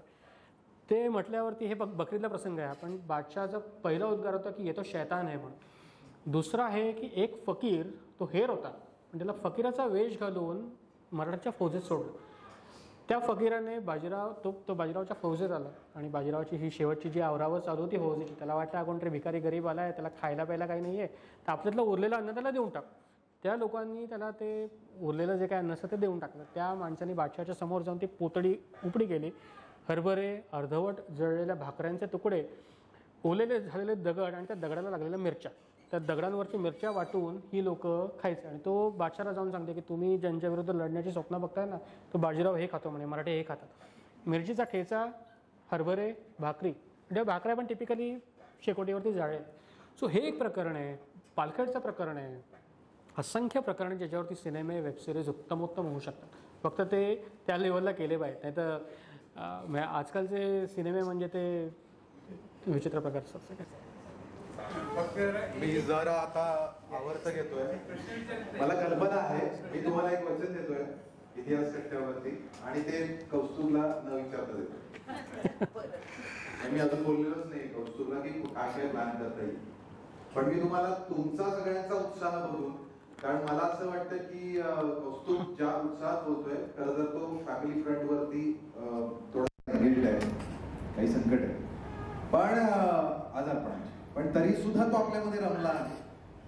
मी तुम्हाला एवढं सांगतो, पहिला बाजीराव आणि पेशवाई या इतिहास कट्ट्यावर येतील आणि कौस्तुभला वेगवेगळे, कारण आता बाजीरावांवर गाडी आपली घसरली, बाजीरावांवरती 41 मोहिमा एवढ्या जर सांगायचं झालं तर पुढे जाऊन सांगतो की बाजीरावाचा पोरगा म्हणजे नानासाहेब हा बापापेक्षाही दुप्पट सवाई, त्यामुळे आणि म्हणजे एकापेक्षा एक असे सगळे लागोपाठ पेशवे झाले. आणि त्या सगळ्यांच्या कागदपत्रांच्या आधारे कौस्तुभ पुन्हा पुन्हा येणार. आपण पुनरागमनाच्या असं आत्ताच नवीन म्हटलं, जसं पुढच्या वर्षी लवकर या, तसं आपण पुढच्या कट्ट्यावरती लवकर या असं आपण त्यांना सांगूया. एक महत्वाचं की पुढच्या याच्यात जसं आत्ता कौस्तुभ यांनी गोपिकाबाई या मिथ्य काय आणि सत्य काय हे आपल्याला कागदपत्रांमधून दाखवतं. माणसं जशीच्या तशी आपल्याला समोर येत नाही, ती समजून घ्यायला लागतात. तसंच आनंदीबाई जिची ग्रे शेड आहे, तर आनंदीबाईंवरती पुढच्या महिन्यामध्ये कार्यक्रम होणार आहे. 13 किंवा 20 दोन संडेपैकी एक असेल, कारण नातू नीला नातू या ज्या आनंदीबाई यांच्यावरती अभ्यास करतात. कार्यक्रम कुठे होणार आहे? काय कुठला कार्यक्रम होणार कुठे? पुढचा कार्यक्रम मी जरा पावसाच्या चिन्हावर बघतोय. जर पावसाने माघार घेतली तर आपण वनविहार उद्यानमध्ये घेणार आहोत, कारण ऑक्टोबर महिन्यात, नाहीतर इथे असेल. पण मग तो इथला शेवटचा असेल. पण उद्या जर पावसाने आपल्याला कृपा केली तर आपण पुढे जाऊ. कार्यक्रम इथे संपलेला आहे. आपल्याकडे YouTube वरती आपली ही आजची लिंक असणार आहे. आणि मला सगळ्यात आनंद या गोष्टीचा झाला की खऱ्या अर्थाने आज गप्पा रंगलेल्या. म्हणजे हे व्याख्यान कुठेच नव्हतं, कारण कौस्तुभांची शैली ती बोलकी शैली आहे. गप्पा मारत जायचं, प्रचंड अभ्यास जो आहे तो उलगडत जायचा, आणि त्याच्यामध्ये बोलताना साक्षेपी की हे मला वाटतं हे खरं असेल असं नाही. हे जे बोलणं आहे हे इतिहासकाराचं बोलणं, कारण तुम्ही थेट 300, 350, 200, 250 वर्षामागे काय घडलेलं होतं हे फक्त कागदपत्रांवरनं तपासत असतात, आणि त्या साक्षी हा कौस्तुभ सांभाळला. आपण प्रदर्शनासाठी मी ललितला विनंती करतो. कौस्तुभची भरपूर पुस्तकं आहेत बाजारात, अमेझॉनवरती आहेत, माझ्याकडे सगळी आहेत. पण मी खरंच सांगतो की सगळी पुस्तकं खूप सुंदर आहेत, जरूर घेऊन वाचा. आत्ता नानासाहेब मात्र धुरंधर तुमच्यासाठी 10 प्रती आहेत, त्या 330 रुपये किमतीत आहेत, त्या नक्की घ्या. ती पुस्तकं आणि लेखक आहेत स्वाक्षरी करायला.